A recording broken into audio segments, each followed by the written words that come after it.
episode of Nothing But Raiders podcast is sponsored by SeatGeek. SeatGeek is the #1 platform to browse, discover, and experience the best events in town, and all in the palm of your hand. From heart-pounding concerts that can make you dance to nail-biting sports games that can keep you on the edge of your seat, SeatGeek has it all. From exclusive deals and personalized recommendations tailored just for you. Use our promo code SRT and get $20 off your first purchase. So join the movement. SeatGeek. Get up, get out, and get tickets. What up, fellas? Can y'all hear me?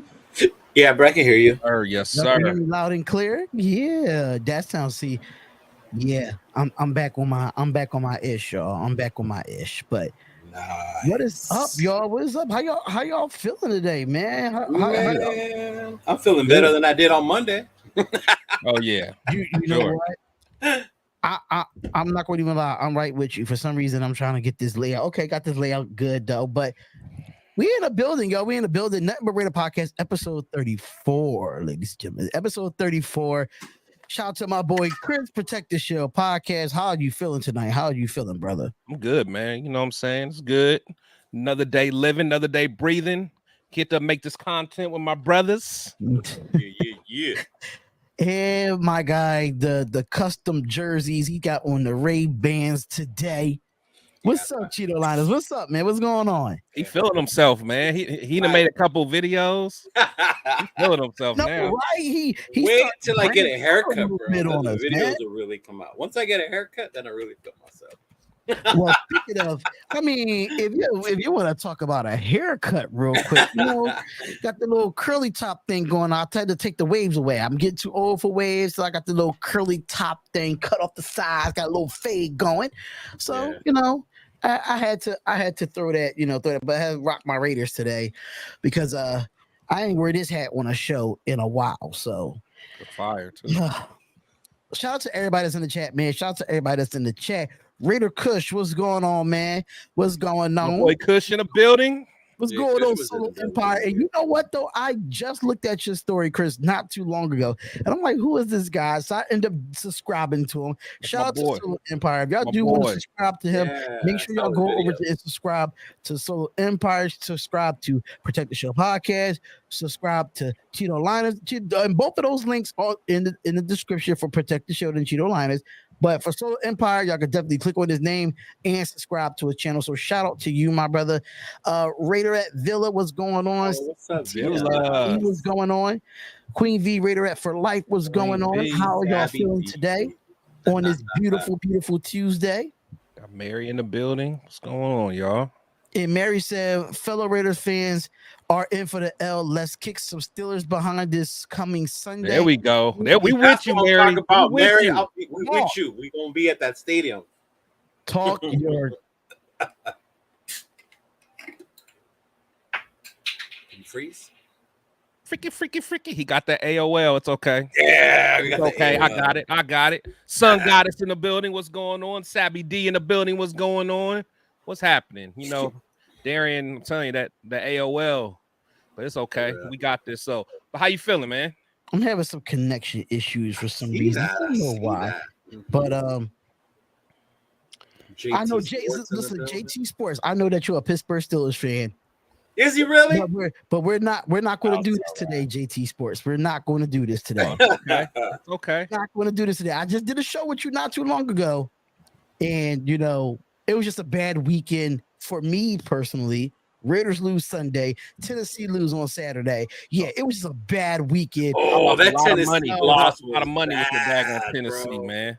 Yeah, man. But I mean, was I kind of expecting it? Yes. You And were? only reason why I was expecting it because we have not won in Rivalry. Greenville since 2003. I heard it had been years since you guys won We back have to back not years won in like that that. stadium since 2003. So I had heard that. I mean, I yeah. kind of expected it, but I thought, you know, Mhm. it would be different this year. But hey, Mhm. it is what it is, No, man. It is what Y'all it got is. that Michigan reject quarterback, man. I should have known then. You know what though? When I told you, bro, I said it wasn't even Joe Milton's fault. I have to blame the really offensive bad. line, bro. That out of the 10 penalties that the Tennessee Volunteers had, 8 of those was false starts. It's all right, man. I mean, it was on all of them. I mean, they wasn't getting the play in. I mean, they was Yeah, burning timeouts. Like, I ain't gonna lie, like Trevor Etienne killed our defense. He Oh demolished yeah, he our did. That defense, boy man. was running like his brother. Woo. Nasty with it. Nasty Yeah, with he it. was. But It's all right. we gonna do a quick recap of the Buffalo Bills loss. I don't know if anybody watched the All 22. I don't know if it's available Man, yet. I tried to watch it in the replay. I got to halftime and I was so mad I couldn't keep watching. That's and you know what? That's the thing. I'm trying to see if NFL on NFL Plus, if the All 22 film was on there earlier. Not And yet. I checked like around 2. It wasn't for there some yet. reason. So Yeah. I'm trying to let me just double check right now and see if that's available. And no, for some reason it's not available just yet. So I'm not understanding why with NFL Plus they do that. they But pick and choose the games they want to do the all 22 yeah, and early. The it's other one usually was there the very next every day. game. Yeah. That's the crazy part. It's usually every game that they do. But Mm. let's get into this box score. Let's get into these team stats. But before we do anything, I want to hear from Chris and I want to hear from Cheeto Linus how y'all felt about the game overall, and just give us your raw thoughts. Don't filter the shit. That's just where I'm at with it. Don't filter it. So let me know how y'all feel. Shout out to Raider Ben. What's going on, Raider Ben? What's up, brother? Well, go ahead, Cheeto. I'll for me to get unfiltered, I'll let you go first, man. Look, bro. I was watching it again, and the beginning was great. We came out, fucking boom, boom, boom, drove, scored that touchdown. The defense stopped Buffalo. That first 3 and out, we got the ball back. And it's crazy. Like when we talked about the things we had to do was maintain drives. And when we gave the ball right back to them and that interception, you could just see the change coming. I mean, that was a great play the defender made, with the Buffalo, tapping that screen and making the pick. But even then, the defense was still fighting in there. Like, as I was rewatching, the defense didn't give up that much in the first half. It was more just the more they were on the field because we couldn't maintain those drives. Whether it was from that tipped interception, we couldn't get the run game going. But what really pissed me off the most, I think, was the way we got manhandled on the trenches. Like, we literally got bullied by the Buffalo Bills defensive line and offensive line. Like, that was ridiculous, dude. Like, there was people want to say JJ this, JJ out of shape, but what the hell are you supposed to do when the defensive lineman's already there when you're getting the damn ball? Like, to get bullied that way, like, that was ridiculous, dude. And we're supposed to be one of the better offensive lines, and it didn't show. The pass blocking was there, but it just looked like Jimmy couldn't find anybody open, or if there was, it was either just Tay and JJ. I know I did see on a couple plays he was looking towards Renfro, but I think that was one of the balls that got tipped because the pressure got to him, so he couldn't get it there. But man, we cannot do this against Pittsburgh. Like watching Pittsburgh last night, they had 6 sacks, 2 touchdowns. Like if we think Pittsburgh's going to be a pushover, like no, we're mistaken, bro. Especially the way that team's fans travel, and we go and lay a fucking egg like we did on Sunday. Yeah, I'm gonna be a sad Raider fan riding home on that bus Sunday night. Yep. No, I agree, man. It was tough to digest for the most part, man. No one played well besides I think Devontae played well. Overall, I think our pass blocking was pretty decent. But the biggest thing is I think the game just got out of hand, and once it got out of hand, there was just no stopping it. Because I really think if there was a couple key plays that happened different, that whole game could have been different. Because I was on, I think I was on my show after the game, and there's one thing I really realized is if they wouldn't have got that first interception, that tip screen pass. I mean, honestly, he would have probably got 30 yards after catching that. Cause it was just him in the green field and offensive lineman in front of him to run. So, it was a matter of inches that was the difference. And then you think we could have been up 14 points at that point. You know what I'm saying? So, and I think at that point, that's a whole different game because we could play offense differently, when we're up that much. because we can continue to try to be balanced. But once we got to the point where we had to pass the ball, that's not Jimmy's forte when it's unbalanced. When everyone knows he's going to throw, that's not when he's at his best. He's at his best when he's doing play action and stuff like that. And the fact that we still can't get our run game going, I'm not too worried. But it has to happen sooner or later because we got a lot of the same linemen, continuity up front. It's a matter of JJ, being able to get a good feeling for his guys. But at the end of the day, they got to block. I mean, they're doing pretty well from a pass block standpoint, but the run block, man, just like Leo said, we just getting bullied up front, man. Drove into the backfield, no running lanes, stuff like that. So until we change that mentality, man, it's going to be tough.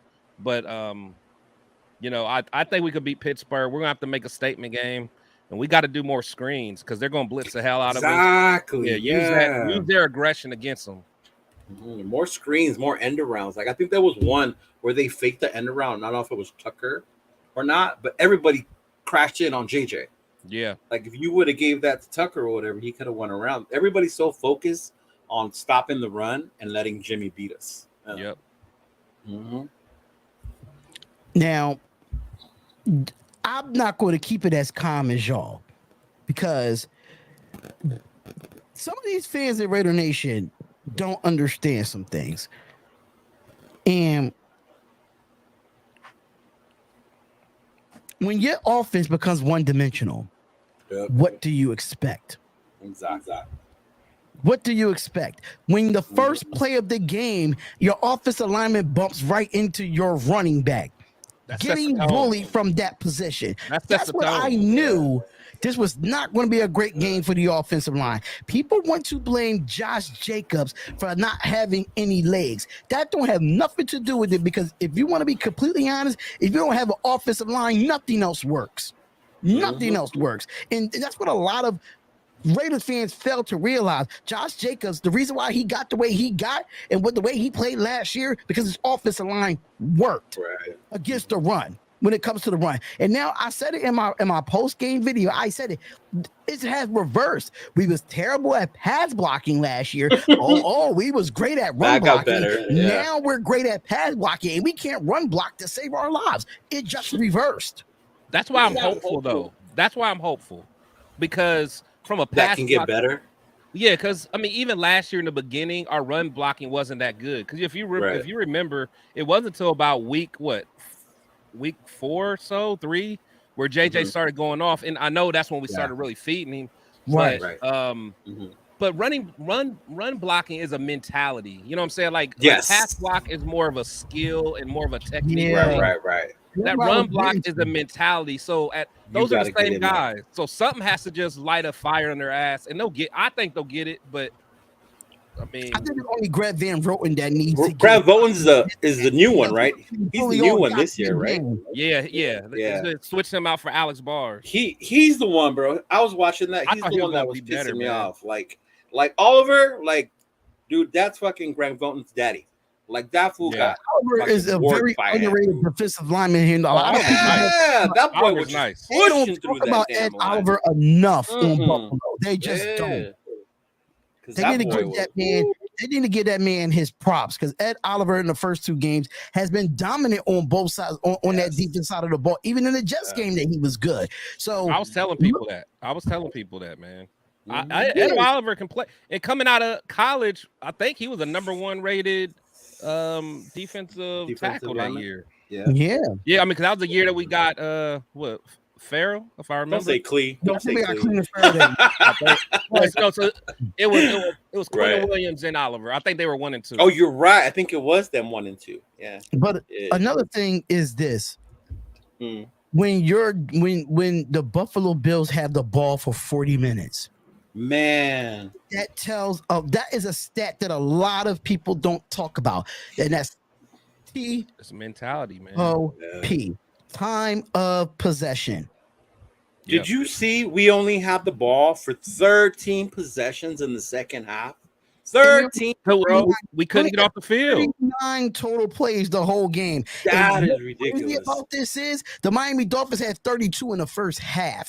Exactly. So with Buffalo's having 73 plays and our defense on the field majority of the game, and you have to think about it, we got the ball first. So at halftime, they started the ball. Yeah, halftime they got the ball. Getting it in the second half. So Jimmy Garoppolo wasn't on the field almost the end of that first half, and going into that second half, he was not in because I don't know what adjustments was made on defense. And something's got to give. And it's been like this for so many years with our defense that, like, we just went back to what we see for how many years now? We had that one good week against Denver, we're giving up 260 pass yards. We gave them their props, and the Bills have 450 total yards on his defense. 450. James Cook, we gave James Cook his first ever 100 game in his career. That's what we do. Yeah, people have career days against us. Like, I know everybody's mad at the defense for a reason. We gave up 400 yards, 38 points. But they played good in the first half. They did what they needed to, even stopping them on that 4th and goal. You know, that was your chance to fucking drive the ball down. But after that first drive, we couldn't get a fucking drive going again. There was either that tip, a missed throw, a missed catch, the non-call on Tucker on that deep pass. Like, they just couldn't get anything going. And then the second half, it just got even worse after that. Like, the offense couldn't do anything after the second half, bro. I just feel like with some of the play calling, I kind of question some of it, not all of it. I think that first drive was beautiful play calling. Yeah, beautiful play calling. But I feel like they didn't find ways to switch it up. Even on that jet sweep with Trey Tucker, I understand you didn't want to go back to it after he ran it the first time. I get that, but you could get him in so many other ways on that football field outside screens, of doing anything.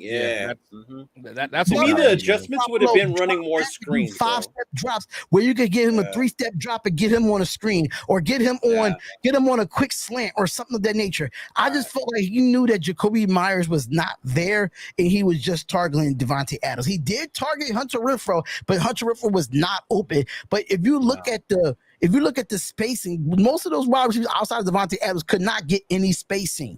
No, they were too. Get any separation from the defender. So it made it harder on Jimmy G. And then for 2 weeks in a row, we did not get our tight ends involved.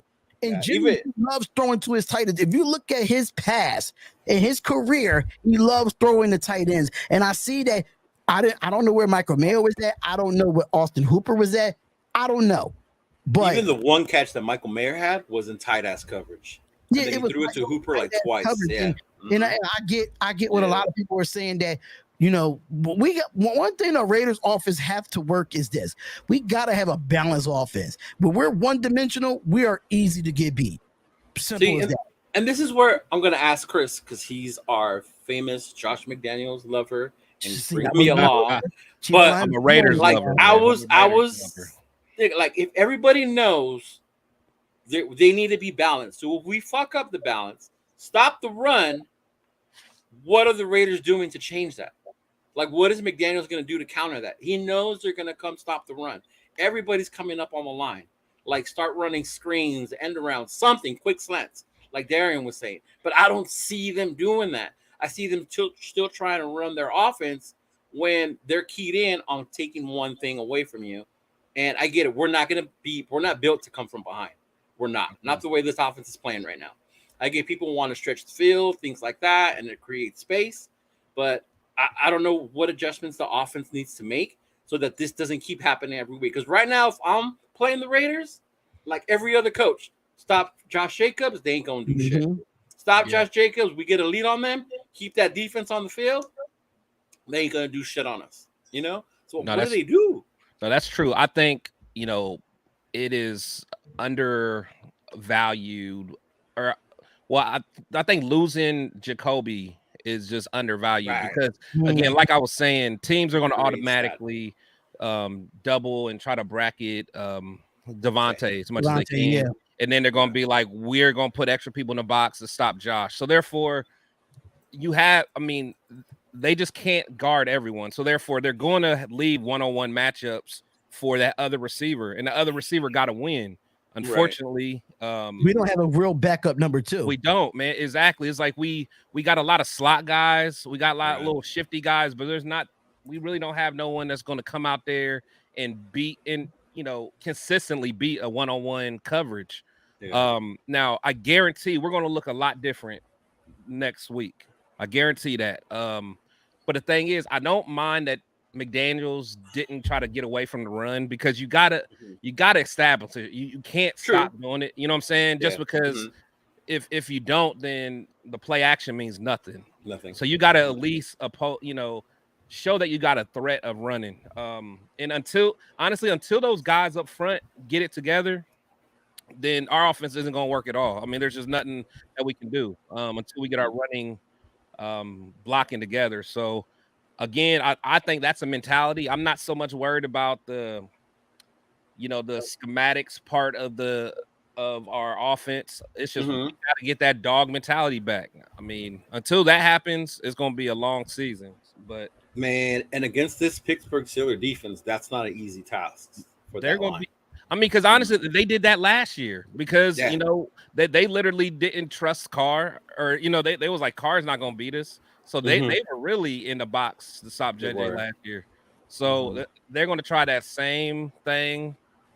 Jimmy's going to have to make the plays, and we're going to still we got to figure out a way to still get JJ the ball in space, if it's screens or whatever. I really want to see more screens, though. I do too. I think that would help. It makes the defense honest when you run more screens, and you have a pass rush with I think Devin Bush is still with the Spurs, if I'm not mistaken. But TJ Watt, it slows down TJ Watt as well when you have him, when you have those type of screens. He's a great pass rusher when it comes to it. And that defense is just solid for Pittsburgh. I mean, if you look at what Nick Chubb did before Nick Chubb got hurt, God bless his soul, he was running really well on this defense. If our offensive line can have the chemistry and the continuity going into this game, we could run the ball effectively, but the offensive line got to pick up the pace. We cannot wait. Yeah. We cannot wait for anything to develop. We need to start getting a push right now. We don't need to be going backwards. We need to be going forwards and getting, if we can start off getting 3.5 yards to carry, that is a start. And then it grows from there.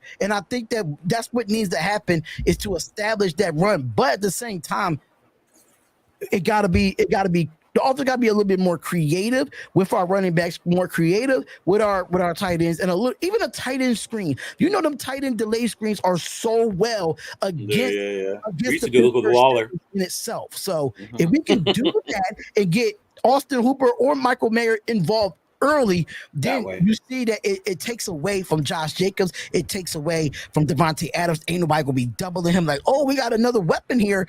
And then Jacoby Myers is coming back this weekend too. So thank God he's going to come back. And Devontae Adams cleared concussion protocol. Is Myers coming back for sure? Thank goodness. Say what? Is Myers coming back for sure? I'm not too sure, but I know that he went through concussion protocol, and I heard that he passed the concussion protocol. Yeah. I heard he passed as well. Yeah. Okay. Yeah, I heard he passed, but I don't know if the team doctors is going to clear him to play. I'm not too sure on that part. But if we do get Jacoby Myers back and you go to your tight ends, that just opens up everything for everybody else when you get your tight ends involved. And that's what the Raiders need to do. Now, defensively, I don't know if it's the scheme. And I'm not worrying about the offense being one-dimensional, but it's some things that I need to get off my chest when it comes to the defense. It's not really much that I can say because it was really that bad when it comes to the defensive front outside of Max Crosby. I mean, we seen Malcolm Kuntz, and we saw this Malcolm Kuntz at time. Even Max, though, bro. Even Max. It's some downs when that man is getting beer hugged. No, I get that. I do, but where he's getting like. But listen, I'm grabbing you like this, brother. Like, I get that. But you don't think Micah Parsons, the same shit's happening to him? Right. You don't think the same shit happens to homeboy from Cleveland? But this is the difference between Micah Parsons, Myles Garrett, and Max Crosby. They got help. They got help. They line him up everywhere from linebacker to inside for even a stand up defensive tackle. Yeah. And a lot of stunts happen. And one thing about our Raiders defensive line, we don't run a lot of stunts. We don't. They just bull. They go in. They just we do stunts, but they're just so soft. Like a stunt don't matter if it's Bilal Nichols coming around slow. And I saw a stunt where Max stunted, but Nichols pushed offensive line in some way, or do some linebacker stunts, or bring Diablo on the same side as Max Crosby and do a stunt with him. You want to put some speed into your stunts if that's the case. No, there was one where they did a stunt and Max spinned off of it, but because Nichols couldn't get the push on the lineman, Max spun right into Nichols. Right, so that's right, because there was no lane. They're creative for not getting the push. You got to find a way to get Max. You had Devon Diablo stunt and go outside, and have Max Crosby go inside. If I'm Patrick Graham, you have to be creative on his defense, even though that your defensive tackles is not doing as well as you thought. I mean, I thought I don't even know the guy. What's his name? Rochelle or whatever. Rochelle was in there. I don't know he played. Yeah, he did. He was in there. So it still wasn't no pass rush there. So when it comes to the run game, I thought we was good last week in the run game, but James Cook just literally up the middle. Yeah, up the middle, man. So Max is really at a point where I think he just tired of doing this by himself. He need that opposite side. And the whole thing with Chandler Jones, I don't know what the hell's going on with that. We're going to talk about that a little later, because I'm finally people want to hear my input on the Chandler Jones situation, and I'm just going to let it be known there. But I'm going to talk about that later on in the show. Going forward, I'm not going to really get into too much stats. It's not really too much to really talk about. Devontae Adams, 6 receptions, 84 yards, and a touchdown on 8 targets. Robert Spillane, I know that he had 14 total tackles and 9 solo, but I mean, he didn't have a great game himself. Even though he had 9 solo tackles, he didn't have a great game himself. At the end of the day, I think for me, Devon Diablo was more impressive than Robert Spillane. And I had criticized Devon Diablo a lot, but I think Devon Diablo was a little bit more better than Robert Spillane this week. And then Robert Spillane, coming over from Pittsburgh, he knows that defense. So hopefully he can help out in some way, because he was a starter on that defense. So hopefully he can help us out in some way there. But Spillane was the spy for the most part on Allen. Yeah. Yeah, he was the actual. He was in the actual spy. Yeah, he was the actual spy, and he really didn't. Josh Allen didn't really get out he got out the pocket, but he didn't really get out the pocket as much. Yeah, not as much as I was worried about. Yeah. But not the thing is, our DTs are so soft. He was climbing the pocket, so he was stepping up in the pocket. He didn't even need to go out of the pocket. No. And last thing before we move on. How did y'all feel about that bullshit PI on Nate Hobbs? How did y'all feel about that? Look, it was bullshit. It was. I get, if you watch the play from the 5-yard line, they were pushing and fighting. Yeah, they were fighting back and forth. They were fighting back and forth. But I saw and then they saw Diggs hold him. Try to go like this over there. Yeah, in the end zone. Yeah. Calling that on Hobbs. My thing is, if you're going to call that, you got to call the other one on Carter. Well. Right. Yeah, you got to call the one that they did against Tucker, and they picked up the flag on that. The thing is, it was on Tucker. Yeah, the thing is, they actually caught it. That's the worst part. They actually caught it. So they saw it. Yeah. They caught it, and then they huddled together and said, never mind, it's the Raiders. We gonna pick it up. The point spread is 9.5. Well, we need to make sure they cover. Let it go. Right. Right. So so for me, I just felt like that was a BS call. And even with Bilal Nichols again. And I'm going to say this is, like I said, for Tillery, don't move until the ball is moved. You play defensive tackle for a reason. You're watching the ball. You're literally right over it. Why are you moving? I'm confused. Yeah. I'm confused, but we're going to get into our week 2 baller and busters for week 2 of the Buffalo Bills. This is the ballers that they had. Of course, they had Devontae Adams on there. 2, they had Colton Miller on there. They had Marcus Epps on there. I think Marcus Epps had a great game too. He was coming out hitting. Epps was the good tackle. They had Colton Miller as a baller. Colton Miller. He was Epps was bringing. No. Yeah, I'm talking about they had Colton Miller as a baller. They had Colton Miller as a baller, and this is what they said. They said he kept Garoppolo's blind side protected all day in and on the Adams touchdown screen. He got out wide to make the block. Okay, I can see that. So that's why they put him on that one play. So he did his job. I wouldn't even call that a baller. He did his job. He met expectations in that point.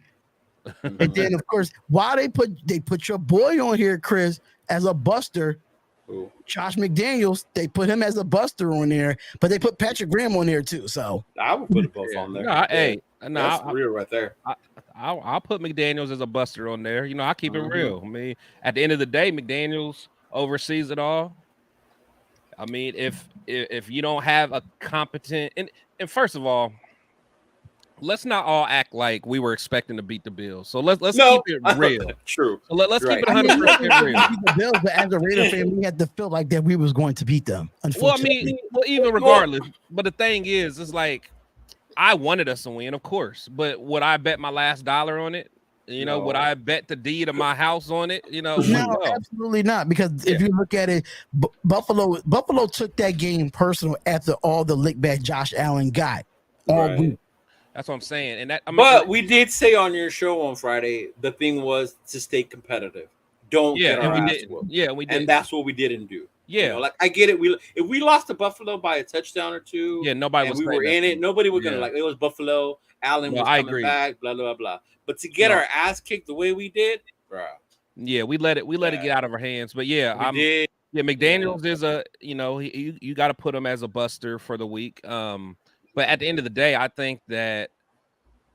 I mean, I'm not going to go too hard on the team. Now, this Pittsburgh game is going to really show. And I said that from the beginning. I was like, the Pittsburgh game is going to show me where we're at. Like, beat the teams that you're supposed to beat. I mean, we beat Denver. I think we were supposed to beat them. A lot of people in the NFL didn't think we were. And I think most people think that we should beat the Steelers. At the end of the day, you know, we should beat them. So this is an outside division rivalry with us. We have to beat Pittsburgh. Got to. Yeah. We usually do. No matter how good they are and how bad we are, we usually beat them. Yeah. So the rest of the list, of course, they got Jimmy G on there. They got Tyree Wilson, Nate Hobbs, Bilal. Of course, Bilal Nichols, John Jenkins, and Byron Young. They got Dylan Parham, Andre James, and Greg Van Roten. They got Greg Van Roten and Jacorian Bennett. So that's a lot of people on the list for the buster side of things. That's a lot. That is a lot. I think Bennett goes. You know, Bennett struggled. He continues to struggle. But as I've been saying, I'm okay with someone making rookie mistakes but going 1,000 miles per hour. I'm okay with that. I can forgive that. Bennett will get better, man. Like he's giving effort. You know, he's going to get beat. I get it. Yeah. But that dude number 9, that dude. I saw the play you were talking about, Chris. Where he gave up, and then that dude.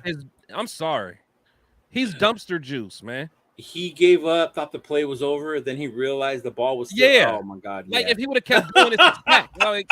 But it's like, but the fact that's even his mentality, you know what I'm saying? Like even when the ball is culture thrown, thing is the reason why for that. Do you think it's a culture thing?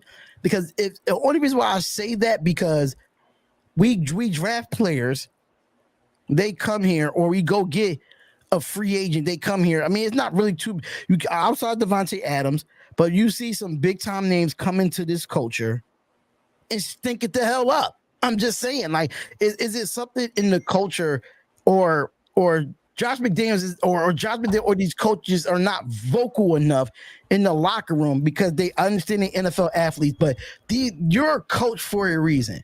Now, if I was one of those coaches on the Las Vegas Raiders, I was a defensive line coach, I would be in my defensive line's ass. No Vaseline, like that. No Vaseline. I'll be like, I would be like Ice Cube on no Vaseline, and I would expose everything.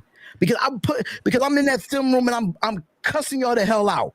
And I'm hoping that is. But honestly, I'm glad. I would expect Max to do that too, man. That's why I'm so surprised. That's what I was getting at. That's what I'm getting at. Yeah, that's why I'm so surprised about Tyree. Is like, I don't know, man. I don't want to give up on him yet, but there are certain things that just piss me off. And where's the leadership overall? On the defense side of the ball, where's the leadership? See, I think they got leaders though. Like I think Spillane's a good leader. I think Epps is a good leader. I think Max is a good leader. But they they have to put it together on defense. And as much as I want Patrick Graham to do well, like I'm giving him a few more games to really step it up, man. But we honestly, if we can't get pressure on the quarterback by doing what we're doing, then we need to start blitzing. I don't care if we get beat on the blitz, but like I rather go get someone like a Rex Ryan, someone like hey, you know we're going to bring pressure. If you beat it, you beat it. And I'd rather go out that way. Yeah, I'd rather go out that way. Yeah, if we're going to lose on defense, at least we're going to be aggressive, and we're going to hit the quarterback, and we're going to bring the wood every play. Yeah, that was my whole thing too. Like, where the hell are the dudes with the nice little C on their jerseys? Like, I want to see them hold these younger guys accountable too. Right. That's why you're here. That's why you're the leader. Like Wilson, I get it. He's a rookie. He's here. He's new. Like, hey, tell that, like, dude, you need to get this shit going. You need to practice this, do that, do this. Any other stuff, even with the linemen, on the captains on the offensive side, like, get on them. Like, to a certain point, the players need to hold each other accountable. Yeah. And they need to push them. And if anyone has somebody good to learn from, it's Wilson has Max. That's my point. And at that point, that becomes a player thing. Like, are you going to do what he does to get as good as he does? Because as soon as the game is over, you can already tell you're putting on your suit and you're looking for dinner. It's where am I going to go to dinner man. tonight? Yes, for me, the team is a mentality on the offensive line, on the defensive line. It is a mentality of, are you at least going to be tough? Right. At least if when the offense is on the field, the defense needs to come together and figure it out. Right. Somebody need to be in the middle and huddle that defense up like, yo, this is what we need to do to get our offense back on the field more times than them. We gotta make a stop. Somebody gotta be the next man up to make a stop. Yeah. We need like a Warren Sapp type of guy, someone that's vocal and is gonna hold people accountable. I mean, I can't say Ray Lewis because he's like a generational player, but but still, you need someone like that that's going to grab them dudes, while they're drinking their Gatorade, say, no, let's go, man. Like, get in their ass, man. It's get in the ass. Yeah. I just don't feel that right now, man. And I get it. In the Denver game, we saw a lot of that. We talked about it. We were happy to see them communicating and talking and all that. And when you're getting your ass kicked, that mentality changes. But even when you're getting your ass kicked, like, it should be some type of motivation, like, show something. Yeah, exactly. Like, we can't go out like this. Like, it can't be like, oh, fuck it, this game is over. Let's get ready to go back home. Let's get ready for the home opener, basically. So we can't have that mentality as a Raider. When you put on that helmet, you wear those colors, and you wear that shield. You coming to kick ass and play all game, all 4 quarters. And one thing about us fans, if you don't give us no effort, we're going to fucking call you out on it. That's it. We're going to fucking. And that's everybody. That's everybody. That's every player included. No one's fucking excluded. No one's. If you're not putting that effort, they need to be called out. Yeah, nobody's excluded. Nobody's excluded from. When it comes to me, I'll call the whole damn team out at this point. I will call the whole 53-man roster at this point. Special teams, defense, and offense. One thing about me, I don't exclude nobody. When we lose and we get our ass kicked, everybody gets their ass kicked. Not just one person, and not just a coach. I'm the same way, and I'm very vocal about my love for Josh Jacobs, but like I know he didn't have much room to run, which it happens, but when you let another grown man jump over you and get an interception, I got a problem with that. Yeah, that's a mentality. It keeps going back to that's a mentality. It's a dog. They always talk about dogs. Go be a dog. Don't go get the ball. Yeah. How you gonna let Milano jump over you and get the ball from That's you? what I'm saying, because that other guy was more hungry than you. That other guy behind you, he was a dog. That's a mentality thing. That's the kind of stuff I'm talking about, man. Yep. Just like one thing with Diddy always say, if you don't hustle, you don't eat. Exactly, man. Right. Yes. Exactly. Kill or be killed, man, and they're not killing. So now they're gonna be looking hungry and lose weight like Chandler Jones, man. I need to. That boy on that. Yo, man, I was like, oh my Lord, it all makes sense now. How do y'all hear about that news about I saw this on a few posts on social media about the Raiders are interested in Cam Akers. That is so fucking stupid. Is he gonna help block on the inside? Is he going to get pressure on the quarterback? Then fuck that. We don't need no damn Cam Akers. Yeah, I looked at it and I was just like, the Raiders are Raidering again, not addressing your offensive line, but you're worried about going to get another skill player. And this has been the problem with the Raiders for years. Some things people need to understand that even Al Davis your team works inside out. It don't work outside in. I don't care if you have Randy fucking Moss on your team. I don't care if you had Chris Carter or Jerry Rice. If your offensive line ain't protecting your quarterback, it's not going to work. Mm-hmm. It's not going to work. So with that being said, I don't want us to go get no Cam Akers until this offensive line can help Josh Jacobs get like 4 yards.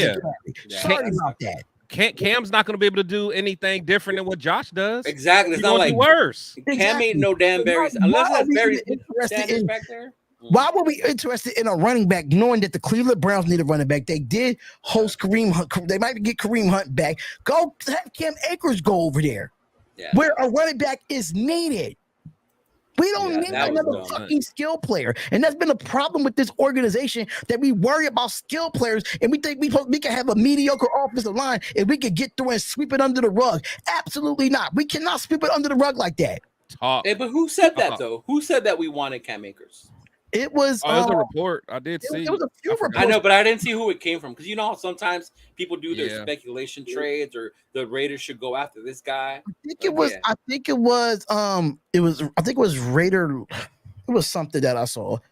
Yeah, I saw it on a bunch of Raider content pages, but I was just wondering where the report came from. Like, who said the Raiders were? It's ridiculous, man. Because I know people have been saying that because they think that Jacobs is done or whatever, which is stupid. He's not done. No, but yeah. Well, according to Raider Resistance, shout out to Raider Resistance. That's my homeboy. He said Jordan Schultz reported that the Raiders have checked in with the Los Angeles Rams about Cam Akers. Other teams in a potential trade for Akers is the Buccaneers, Ravens, and Browns. And he said, would this be an upgrade from Zamir White? Why does it matter if it will be an upgrade? Because we can't have an offensive line that can block fucking run block. Right. We can't even get problems. Our number 2 running back, right? yeah. We can't even give our RB1 going, but we over here worried about RB2. But if you look at the 3 teams that need a running back that they said on here, they really need one. Ravens and Browns. That's the teams that need running backs. Go get them. Go to those teams. Don't put the Raiders in nothing skill player wise. If you want to go get a skill player, let's go get a linebacker. How about that? They did pick one up. Did you see that? Yes, actually, I was about to go into that too, and that was from my guy. What's his name? He used to be on Instagram. Damn, he don't have his Instagram anymore. I keep forgetting his name, but I know his name is on Twitter is Tristan Kuhn. He used to be Raider Scout. He used to be Raider Scout on Instagram. And he posted. We changed his name. Huh? He changed his name. Lost his page. No, he lost. Oh, that's right. I remember that. Yeah. He did. So it stated that the Raiders tried to get Mikal Walker this summer when the Falcons released him, but the Bears claimed him. But now he's in Las Vegas. According to it, he's 26 years old. He's a linebacker with 20 career starts. Over 49 games with 187 tackles, 107 last year, 5 tackles for loss, a sack, 3 interceptions, 11 pass breakups, 2 forced fumbles, and a fumble recovery, 49 stops with a TD. He has allowed a sub of 80 QBR in back-to-back seasons, and a lone TD allowed coming into his rookie season. He has 12 missed tackles last season, only 5 in the first 2 seasons combined. So that's all the information that we have on Mikal Walker, former Atlanta Falcon, was claimed by the Chicago Bears. Now he's on the practice squad for the Las Vegas Raiders. Let's make sure we activate him before somebody takes him too. Shoot. Listen. I don't care who. Listen, at this point, put anybody there. Anybody that wants to work hard and hustle and wants to play the game with force, put them there. Mentality. Yeah, I saw a couple of highlight plays of him, and they're pretty good. So yeah, I'm gonna definitely look at him. But an hour ago, Raider Scout put out this on Twitter too, that they worked out a guard, which is Mikal Minute. He was a 2021 7th round pick by the Falcons, along with Jerron Christensen Christensen is 27. He started all 16 games while appearing in 48, allowed 8 sacks. He only allowed 8 sacks, 9 hits, 50 pressures, and over 700. I think it's 7.4. I think it's 74.2 pass block snaps or what? How many snaps that he had, with a majority coming at left tackle. So, I mean, they were looking at a guard and looking at a tackle as well, because Grant Van Roten is just fucking terrible. Had a great preseason, but looked like shit in the regular season. But enough said about that. But how y'all feel about those? Those 3 players, how y'all feel about them? I mean, I know it's not really big names, because I don't mean nothing to me. Big names left out there, but what's your quick thoughts on that? We shouldn't have let go of what's his name? Who? We shouldn't have let go of what's his name? McGlendon? Was that his last name? The big dude, the one that got taken from our practice. Curtis. McGlendon. Curtis. Oh, Curtis Bolton. Mm-hmm. No, Curtis McClendon. Yeah. Oh, McClendon. Okay. Yeah, Curtis McClendon. Yeah. Mm-hmm. Yeah. Yep. Oh, but shout out to him. I mean, it's not like he showed us much. I mean, we saw a highlight tape of him in college. He was okay, but it's not like, I think it's more like the hype around him. But when he was in preseason, he wasn't doing nothing. We need to at this point. I mean, I guess it depends on where we think we're going to go. If we think we're just going to continue just to build, then, I mean, I guess we can stay status quo. But if we really want to try to make a push and be really competitive this year, we still need a couple pieces, man, on defense. I think our offense will get to. I think they'll end up clicking. I'm not too worried about that. But that defensive front, man, that interior, I mean, they have to address that ASAP. The interior. Wrestling on both sides of the ball too, man. I think offensive line and defensive line. I mean, I know Jimmy Garoppolo is not getting sacked a lot, but we have a rushing champion on the offensive side of the ball. We got to get him going. And you notice with Jimmy Garoppolo, everywhere that he went, he had a sustainable running back that really helps out in multiple ways. Even though Josh Jacobs caught the ball a lot in the Buffalo Bills game, but I mean, he has to run the ball too, But even using him that way, it's kind of like little extended runs. You know what I mean? It was just little dump offs to him to get him going and get the pressure off. The thing there, though, if you really watched it, it's not like a lot of the plays were designed for JJ. I mean, Jimmy had time to go through his reads. He was able to scan the field. It's just nobody was open. Yeah, and he dumped it down. So, them dudes wasn't getting separation, man. No separation at all. Once the all 22 come out, we can look at it a little closer. But I don't know, man. I feel like for the most part, Jimmy makes good decisions. I mean, even his interceptions were kind of shaky, but it wasn't really his fault. But I don't know, man. I don't know. You know what? I'm with you about him making the good decisions, but sometimes I think he's too hesitant to take a chance when there is tight coverage to avoid stuff, Like, I don't know if it's not being able to extend it or throw it in there, unless it's Tay. You know what I'm saying? I get it. Yeah. That's Tay. He's going to make a play for you. I don't know if he doesn't have the trust in these dudes that they're going to make the play in that type of coverage. And I need the fans to stop blaming Jimmy Garoppolo for that screen interception. Yeah, it wasn't on him. Oh, yeah, that was a great play by the defender. That was a great hell of a play, bro. A matter of inches, man. Like a defensive tackle supposed to. Yeah, get your hands up. If Tyree would jump his ass up in the air instead of just sitting there, he would probably tip some of those damn balls with how big he is. That comes with coaching too, though. Yeah. If you can't get to the quarterback, put them hands up. Right. I need defensive linemen.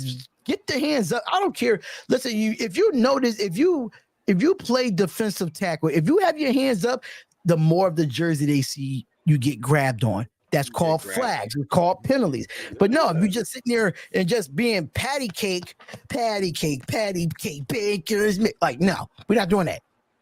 That's what our defensive line looks like. Oh, yeah, no. Shout out to Ja Raider, man. Especially with that. Yeah, shout out to Ja Raider, man. He said our defense will be fixed if we get Aaron Donald for a second and White. If we can get Aaron Donald, bro, for Jared, listen, Ja, keep dreaming. Oh man, I don't ever play the what if trades, but that fucking trade, Aaron Donald to us, please. Yeah, I'd be all for that, bro. Y'all made me want to play Daydreaming by Lupe Fiasco just thinking about that scenario in itself. Yeah, Aaron Donald would be a whole fucking thing. I was for a couple of Remember when they were playing around with trying to get Sue to come too? Remember when they were trying to get Sue to come and he wouldn't sign with us? Yeah. You know what though? Like, honestly, we need someone like him. Well, we need somebody nasty in the middle, need man. someone nasty like that, bro. I get that. I get that. But do you feel like, even though, like you said, last year he even visited and he didn't come out with a contract? Yeah. What is going on in these negotiations? What is going on behind the scenes that these players come in? Maybe Sue sees the other D tackles he's playing with, and he's like, "Fuck that! I ain't playing with these clowns. Like I ain't playing with no Bilal Nichols." I just feel like that's why I feel like something has to change culture wise. I don't know what it is. I don't know. Josh McDaniels got to, for me, looking on the sideline, Josh McDaniels looked too fucking comfortable. He just looked too comfortable. Meaning that, okay, we lost this game. We're going to move on to the next one. I'm sorry, but if I'm in that locker room and I'm Josh McDaniels, I'm chopping it up. Like, we need to have a real man-to-man talk with everybody in this locker room. Do y'all want to win or not? Simple as that. It's mentality, man. Do it right now, and you can just get your check, and then you just get your check. Because it seems like y'all just playing for money at this point. Y'all not playing to win. But that's what I'm saying. That's where the captains come into play too, though. Where they at? Yeah, because to me, I really don't think our issue is lack of technique. Like I really, and I know I keep saying it. It's not. Yeah, I really think it's a mentality, man. It's like, I mean, like, are you a dog or are you not a dog, man? Like, are you gonna let another grown man push you around, or are you not? Like, what? Like, that's what it boils down to, man. It's like you can see who the dogs are and who isn't. Yeah, on that fucking. You really can. You know, if you're Josh McDaniels, right? Bring in some of those Hall of Famers for the Raiders. Show what the Raider way really was. They did. Yeah, they did. That, man. They do that every That's not year. Gonna work, man. I don't know what else to do. Yeah, that's where this jersey either got it or you don't. That's what I'm saying. Like that's why it's like Tyree Wilson. And I even said like Amari Burney. It's like you can just tell. Like you can just tell. The funny thing is, he was inactive. He didn't even play on Sunday. Because he's not a dog. It's the mentality. Like for instance, that guy Joey Porter Jr. yesterday for the Steelers. You know what I'm saying? Like even though he's not the best and he has bad technique at times and he's real grabby, but you can tell he's a dog. He's like, I'm going. Like me and you are just going to battle here on the line. Like if I get called for it, I get called for it. Like that is what we need. We need that dog mentality, man. Yeah. And it's like we don't got enough dudes that got that right now, man. I just feel like our just and I don't even think it's the offensive side of the ball, it's the defensive side of the ball. They just don't have a sense of urgency. That's another thing too. The sense of urgency, you know that you got to get off the football field. And I think if you're just there just to say, oh, I got on the football field and I played for the Raiders, then you could go, bro. Who's our defensive line coach? The defensive what coach? The line. I forgot. Defensive line. I can find out right now. Yeah, I forgot his name. Yeah, please, somebody get that fool on the phone. Cause man, like that motherfucker needs to get on them dudes. Cause I can see the dogs in the secondary. The linebackers are doing better than I thought they were gonna do.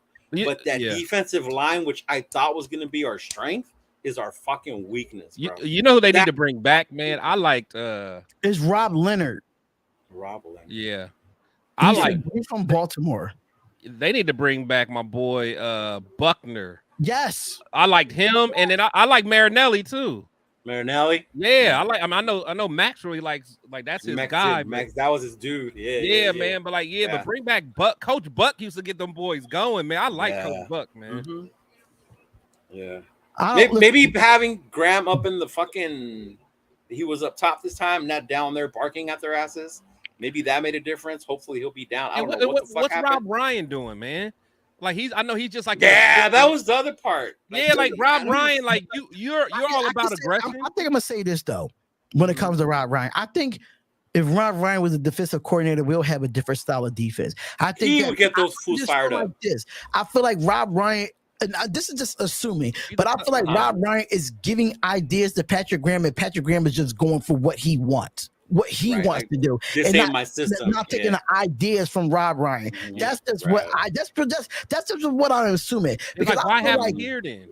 Because if you look at Ryan's defenses over Rob Ryan's defense over the year, they blitz. They're aggressive. Blitzing and aggressive. Except when he was our defensive coordinator. He wasn't allowed. He wasn't allowed to.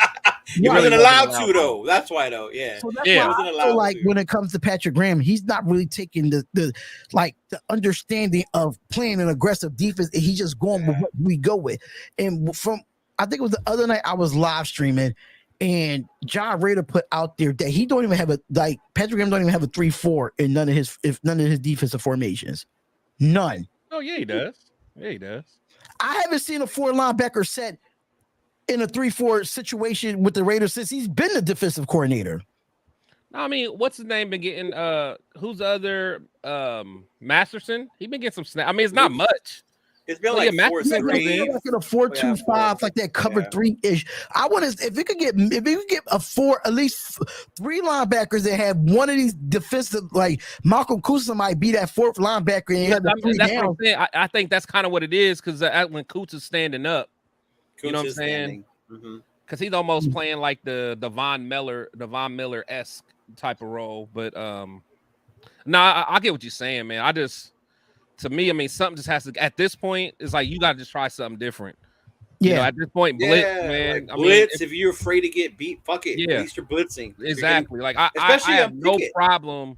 I have no problem losing off of just being aggressive, and then the better team wins. But as far as letting standing back and let them, to let someone else bully you, that's not it, man. That's not it. I can't stand when they do that. They just back off. The Raiders defense, if Patrick Graham, if you're listening to this or it comes across your table, bring more than what you can block. Especially if four aren't getting there, you need to start sending extra people, bro.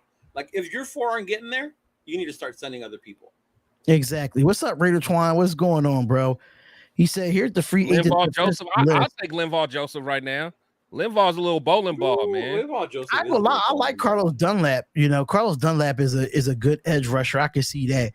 You know, I don't see Adama Sue coming here though. That's the only thing. No. Hakeem Hicks. The problem with Hakeem Hicks is this: he can't stay healthy. Melvin Ingram. That's my only problem with Hakeem Hicks. But when he's healthy, he gets to it. Yeah. And I watched him in Chicago when he was healthy. But Melvin Ingram, I think he can still get to the football. I would do Linval Joseph and Melvin Ingram, bro. I like Joseph, man. Yeah, I like Joseph as well. I miss Yannick Ngakoue like a motherfucker, though. I miss Yannick so mad, bro. And Ngakoue was another person that's like he gave effort. Look, granted, he wasn't the best against the run. Right. My thing is, he's gonna give effort every play, man. Like Max is on one side giving maximum effort. You know, Yannick's gonna do the same thing, man. It's like I can't, man. I know it's mentality, man. It's mentality. Yeah. Word of the day, mentality. Mentality is the word. Ain't got that mentality. Not yet. Soft, man. Soft batch. So. Just blow baby. I believe we're more in Kuntz now than I am Wilson, and you guys were all about Kuntz in the preseason. I'm more about Kuntz now. Shit. Oh, you already know how I feel about Kuntz. I always like put Kuntz in there. I don't have a problem with Malcolm Kuntz, but I just don't. I don't know. I'm starting to realize why Patrick Graham got fired from the Giants. I'm starting to realize that's what it is. Josh just said it's a 3-3. Yeah, that's what it is. It's a 3-5-3-5. That's what it was. 3-3 stack, 3-5-3. I talked to the Giants fan on Sports Fury. He told me that Graham never ran a 4-3 or 3-4 defense at all. It had a cornerback 10 yards away from the wide receiver. That's exactly how far Bennett was from Diggs. 10 yards away. Because if you look at, you had one corner up on the line, and then you had another corner back like 10 yards. I'm like, and that was bent. Yeah. I don't understand why he calls that in situations where we're in a 3rd and 6, or exactly. Easy first down. Yard back. That doesn't make sense.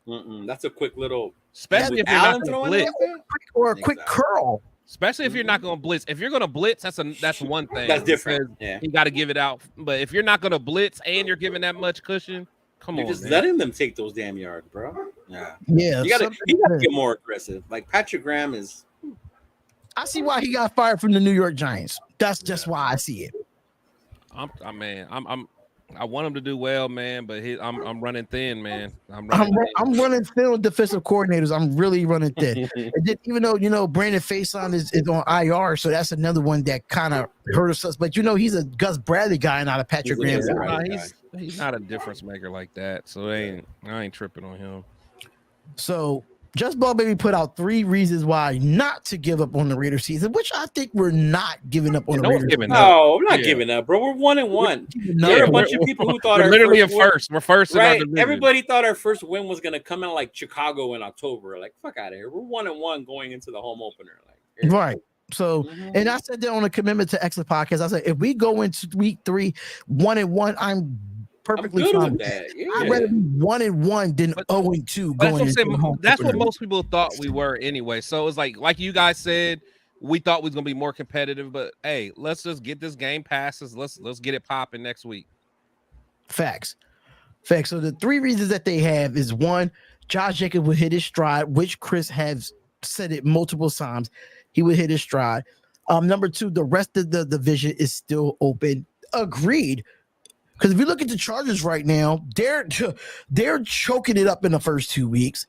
Their defense is horrendous. Denver got is 0-2 right now because they lost to the Commanders, and and Kansas City barely beat Jacksonville. Like, man, I was hoping they barely beat. I mean, the score looked like what it says, but if you look at that game and you replay that game, you're like, yo, it was so many opportunities that Jacksonville missed that they could have beat Kansas City. Kansas City just don't look like the same team that they was from last year, in my opinion, because Eric Bieniemy is not there. That's just my personal opinion on it. It shows.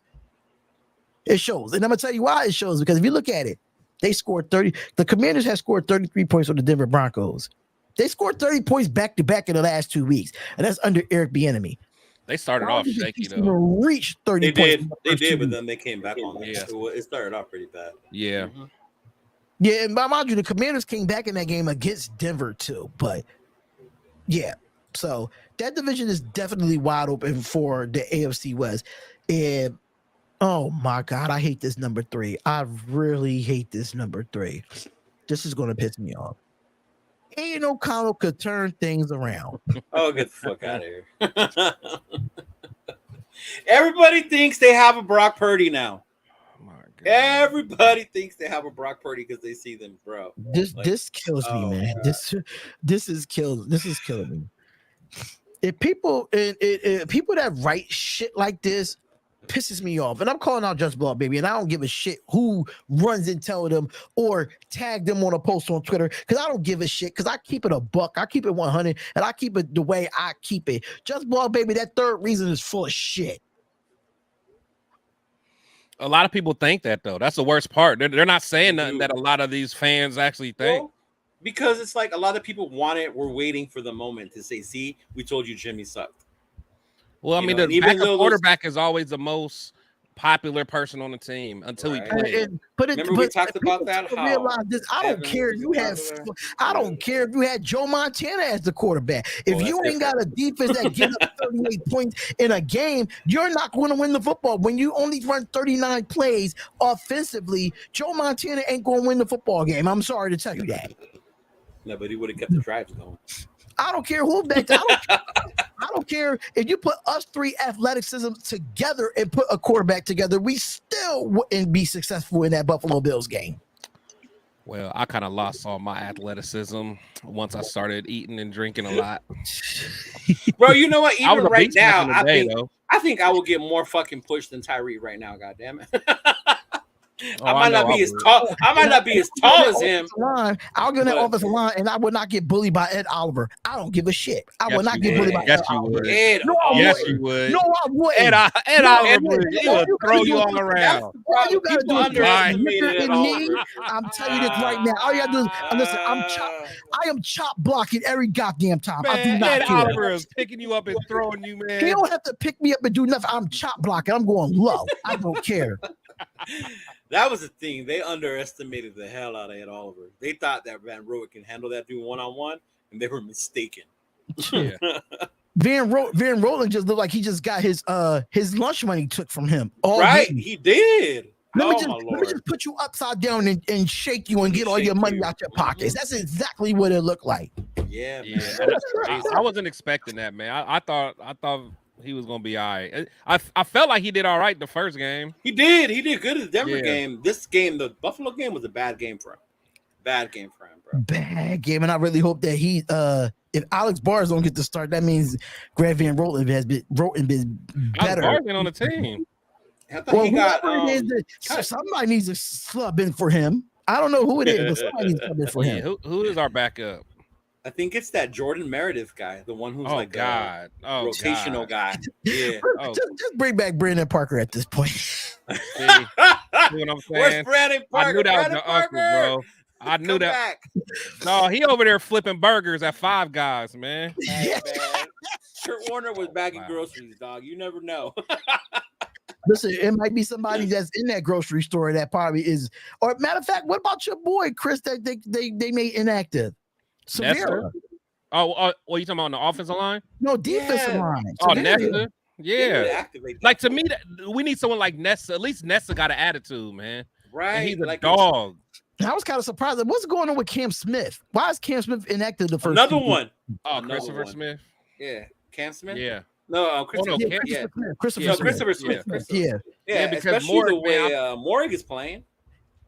Man, and again, I know I was wrong about Mork, man. I'll keep it real. I liked Mork coming out of college, man, but he don't got that dog mentality, and he just gets shook. He gets shook so much, man. He just on skates every time I see him, man. Every time I see him. Did you see when the receiver ran over him? Yeah, I mean, everybody do. I'm like, what are you doing? Put his shoulder down, and Mork went like, oh, what are you doing, man? Soft. Yeah.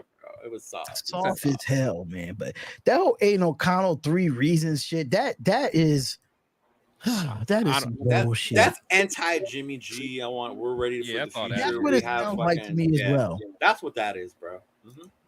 Yeah. I agree. I agree there. But man, it was a crazy NFL week, though. It was a crazy NFL week. It ended with a really good fucking game, though. I'm glad. I love watching those games. It ended with 2 good games. Even though Carolina tried to come back in that game on Monday night, the Saints end up winning that game. But then that AFC North, that Pittsburgh and Cleveland game, I love watching those. That was a great game as well. that was a great game as well. But I have to say, the best game of the week for me, I'm going Lions and Seahawks. The way Tyler Lockett had that touchdown in overtime. I ain't watched it. Oh, you better go back and watch that. You got to go back and watch that. That game was just as good. That was one of the best games of the week, in my opinion. The ending of the Bronco game was crazy. Gino balled out. He had about 400 yards passing. On that Lions D. So I like that. What happened to that Lions D? That was crazy. They did not I like that Giants game, man. Like losing him and putting him on IR really hurts Detroit. That really hurts Detroit. Oh yeah. So I like that Lions Cardinals game, man. They came back. Giants Cardinals one? Crazy. Yeah, they came back, man. The Cardinals is frauds. They are so frauds. But you know what? You know what? Who was kind of balling though? Like Josh Dobbs kind of be balling a little bit for who I heard that. I heard who he is. I'm like, he's out there throwing dice. Where he from? No, he's from that Tennessee, baby. Yeah, here we go. From that Tennessee. Listen, I gotta cheer up, man. I gotta cheer up. You know, the way y'all shit the bed against Florida. Yeah, I'm just waiting for Michigan to play somebody and have some competition. We're gonna smack everybody this year. We will hold up the trophy. Hey, we play Ohio State this weekend. Oh, what y'all gonna do with them? That's gonna be a good game. What y'all gonna do? Oh, we gonna beat them, bro. We got a quarterback finally. Mm-hmm. Yes, Hartman. Last year, our defense held them. Hartman is a Ohio State didn't go, but Hartman. Now that Notre Dame has a quarterback, because our run game is crazy. Hartman is a problem. Bro. I'm not gonna lie. Hartman is a problem. And I think we play UTSA this week. Talking about playing opponents. Tennessee right. plays UTSA. y'all playing Bishop Singapore or whatever. Whatever his name is. Bishop Sycamore, is that what it's called? Sycamore, Sycamore? Yeah. That daggone documentary is wild, bro. Who Michigan play this week? Probably Probably a nobody. Probably a nobody. I mean, you're probably right. Let's see who we got. Y'all don't start your conference play yet, do you? Oh, actually, yeah, Rutgers. Oh, because Harbaugh comes back this week. Yeah, we play Rutgers. You know, y'all play Rutgers. Like that is a conference game. Yeah, I was saying we got Rutgers. Yeah, y'all play Rutgers, and what's crazy, Rutgers is 3-0. So they're 3-0. So that's that. Hey, just don't come in thinking that y'all gonna blow the roof off of Rutgers. We will. Don't underestimate.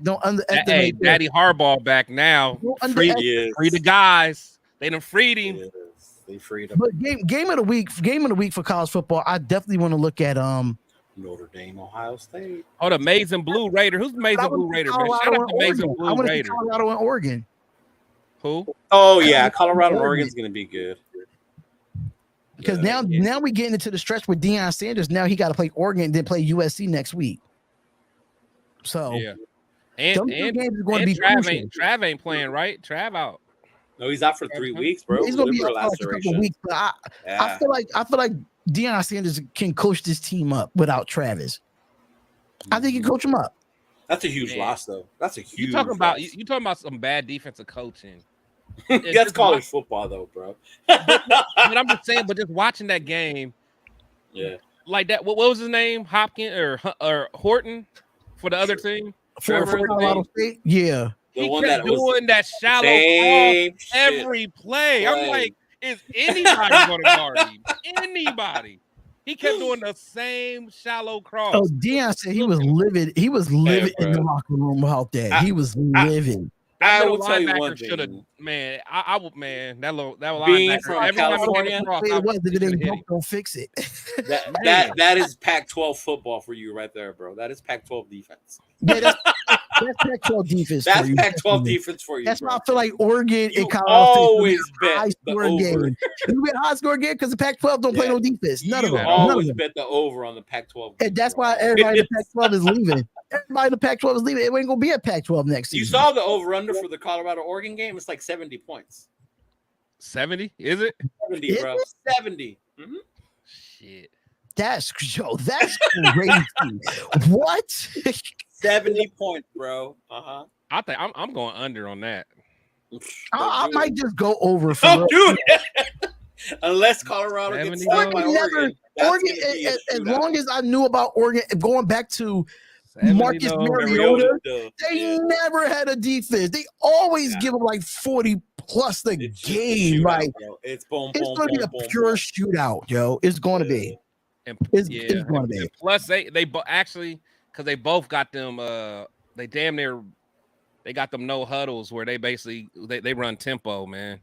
Yeah, appreciate that, Ben. Yeah, they run tempo, and you know what? Maybe if the Raiders go a little bit up tempo, we might see a little difference from this offense. But is that Jimmy's style, though? Can Jimmy do that? No, I'm just saying, I don't see the whole drive. But if we if we do it on like every other drive or every 2 drives or something okay, so the first drive we go up tempo, boom, we throw them off balance. Our defense is on the field, get a turn, gets a turnover or whatever the defense does, get a 3 and out. Then we go back to our methodical in that second drive. But the thing is, I mean, you got a good point though. Like in theory, we should be able to do that because we're supposed to have a lot of different weapons. So like, it's not like we shouldn't have to always go at one person. So like once we start getting the tight ends involved in the slot guys and just like slot guys, so that therefore the defense is like I don't even know who to key on at this point. Right? You know I thought we were gonna see more of it, bro. But we're not there yet, man. Nothing's gonna happen until we establish that run game because that is our base. That's our foundation. Yeah. When I saw Tucker do that end around and all that shit, like I was like, we're finally gonna do it. This is why we have this dude. Let's get him to do it. Let's get Carter to do it. And then that'll start. Right. They understand it. They're not the Brandon Ayuk's or the Debo Samuels, but they're going to have to act like they are. Fact. Unfortunately. Right. Mm-hmm. Fact. Yeah. They're not athletically good as them, but do they have the speed like them? Absolutely. I think DeAndre Carter is fast as hell. You saw Tucker's speed for sure on that field, bro. The way he was running away from that end right, around. and that Buffalo defender was just getting further and further away. I was like, bro. Oh my god! Yeah, and that's the only thing. I just need for Jimmy Garoppolo, if he sees another open person outside of Devontae Adams, throw it to him. Yeah, that's why, you know what? I can't wait. Because I'm tired of hearing that narrative like, oh, he's just targeting Daniels. He's targeting Daniels. Just throw it to him. If he's wide open or he's opening up, just throw it to him at this point. I want to watch the All-22. You see how open, if the other receivers were open or not. You could see that when you watch the All-22. Yeah. Mm-hmm. Yeah, that's why I'm waiting for it to because I was not able to upload anything last week for the Denver game, but I want to upload some stuff this week and break down. I really want to break down the defensive side, but I really want to do the defensive line, like circle the defensive line and see what their techniques are, like what technique they were in across the board, and I want to see how the offensive line was firing off the ball in the run game. Was they taking a step back like they was pass blocking, or they was taking a step forward like they was run blocking? They wasn't firing off the ball at all, man. At all. Right, and that's what I want to see. I saw Kuntz do it a couple times, and I saw Max do it, and that was it. Me looking at a coach's film, I look at the offensive line and what the offensive line is doing to make the rest of the offense effectively. And it goes the same thing for the defensive line. It helps out the linebackers, it helps out your corners, and it helps out your safeties. It all starts from the line first. And I love being a line person. You know what I'm saying? Like, I played a few line here and there, not too much. A lot of people don't realize the games are fucking decided in those trenches. Decided in the trenches. You can have all the superstars you want on the outside, but those games are fucking decided in those trenches, man. Hey Darian, I found your old highlight tape, man. You know, you always got my old highlight tape, bro. You was getting it, man. The one you said, yeah, he was running that ball. Hey, man, was getting it, bro. I can sing you some shit for real. I can sing you some shit when I was playing some semi-pro, and I was running. One thing about me, when I played a little bit of a fullback in my semi-pro years, whoever was a defensive coordinator for the other team, don't ever have a small corner come my way by itself. And you think you're gonna do? What you gonna do to him? You got me fucked up. What you gonna do to him? I ran his ass over. What? Done for the game after that. Done for the game after that. Oh, you injured him though? Listen, I'm sorry. It was in the rain. Listen, when you're in the rain, you got to run the football. I mean, listen. Relax, Colorado. It's one of them cold. It's one of them cold days in the rain, and it's pouring down, and you out playing football. Only thing I hated about it is that you got to play football on turf while it's raining. That sucks. That's the only thing I hate about it. Yeah, turf is the worst. I hated turf. Turf is the worst, man. I hated it. But ask Aaron Rodgers. You know what? Don't start with me, because in our league I lost Aaron Rodgers. Okay, so leave me alone now. Then now I'm speaking of our league, available. Jamal Williams in the fantasy league. Cards available. Who's dominating that league, by the way? Do y'all know who's dominating that league? Not you. Like, who's the top scorer? Who is it? Who is it? I need to look at the standings right now and see. Well, I mean, I ain't gonna lie. Cheeto Linus is actually scoring really high in that league. That's one thing I can say. He's actually scoring high in that league. So I'm trying to wait for it to pull up. One thing I hate about Sleeper sometimes is app acts retarded. I sent it in the chat. I sent the stats in the chat to y'all so y'all can see. Mm-hmm. I'm trying to find it now. I forgot who's even on that team, man. I just he gave up at the week one. Oh no, I ain't gave up. The weekly report was Cheeto Linus scored the most this week with 175 points. I'm 1-1 though. I'm 1-1. You was the worst team this week. Huh? Yeah, Chris was the worst team this week with 94. Don't worry about me, man. I'm saying, quit. They call you. They call you watching, man. They call you the most efficient man. But how you the most efficient manager for the week, but you're the worst team for the week? I'm confused. That's what I was trying to figure out. Because I'm efficient. Cause I just I'm efficient. That's what? All you need that to know. Makes sense. Because guess what? Kamara's about to come back. Eckler's about to come back. Jacoby Myers about to come back. Like, relax, y'all. It's a marathon, not a sprint, dog. Okay, I get it. Yeah, I gotta figure out my running backs because y'all need to calm down. Dillon didn't do shit for me. And y'all were laughing that I took so many for a couple weeks. Remember, y'all? Oh my God, Leo got 3 running backs right away. Y'all were laughing when I got all my running backs. I got 3 running. I got 4 running backs, but Aaron Jones was out, and Isaiah Pacheco didn't do shit either. So it's like, I'm every year I'm screwed at running back. It never failed. I picked up Jared Goff, and Jared Goff went off for me, like because Aaron Rodgers was done. So like, yeah, the fantasy league is like really up and down for me, really up and down. But going into Pittsburgh, so home going opener, into Vegas. Yeah, it's gonna feel like going into Pittsburgh. Don't say that. Y'all don't do that to me. Don't. I'm trying to keep it positive. We're gonna fill up that stadium. It's gonna be all kinds of terrible towels. It's gonna knock one of your Raider hats off. Bro, they better not. Shoot. See, because y'all look, Vegas is gonna happen because y'all ain't built like Oakland. How confident y'all feeling going into this game? I'm guaranteed a victory. Relax, Joe Namath. Sign still delivered. What you drinking over there, Chris? He's drinking that tequila, that Hugh Jackson one. No, I was, I got a lot going on here. So yeah, I got my Hugh Jackson. And I'm drinking these. I like these Crown Royal apple drinks, man. Oh, Crown Royal apple is my shit. If that's one of my favorite dark liquors that I drink outside of my. Yeah, but I like these little drinks, man. I don't drink beer for real because it makes me full. But I'll drink on these little joints. Be good.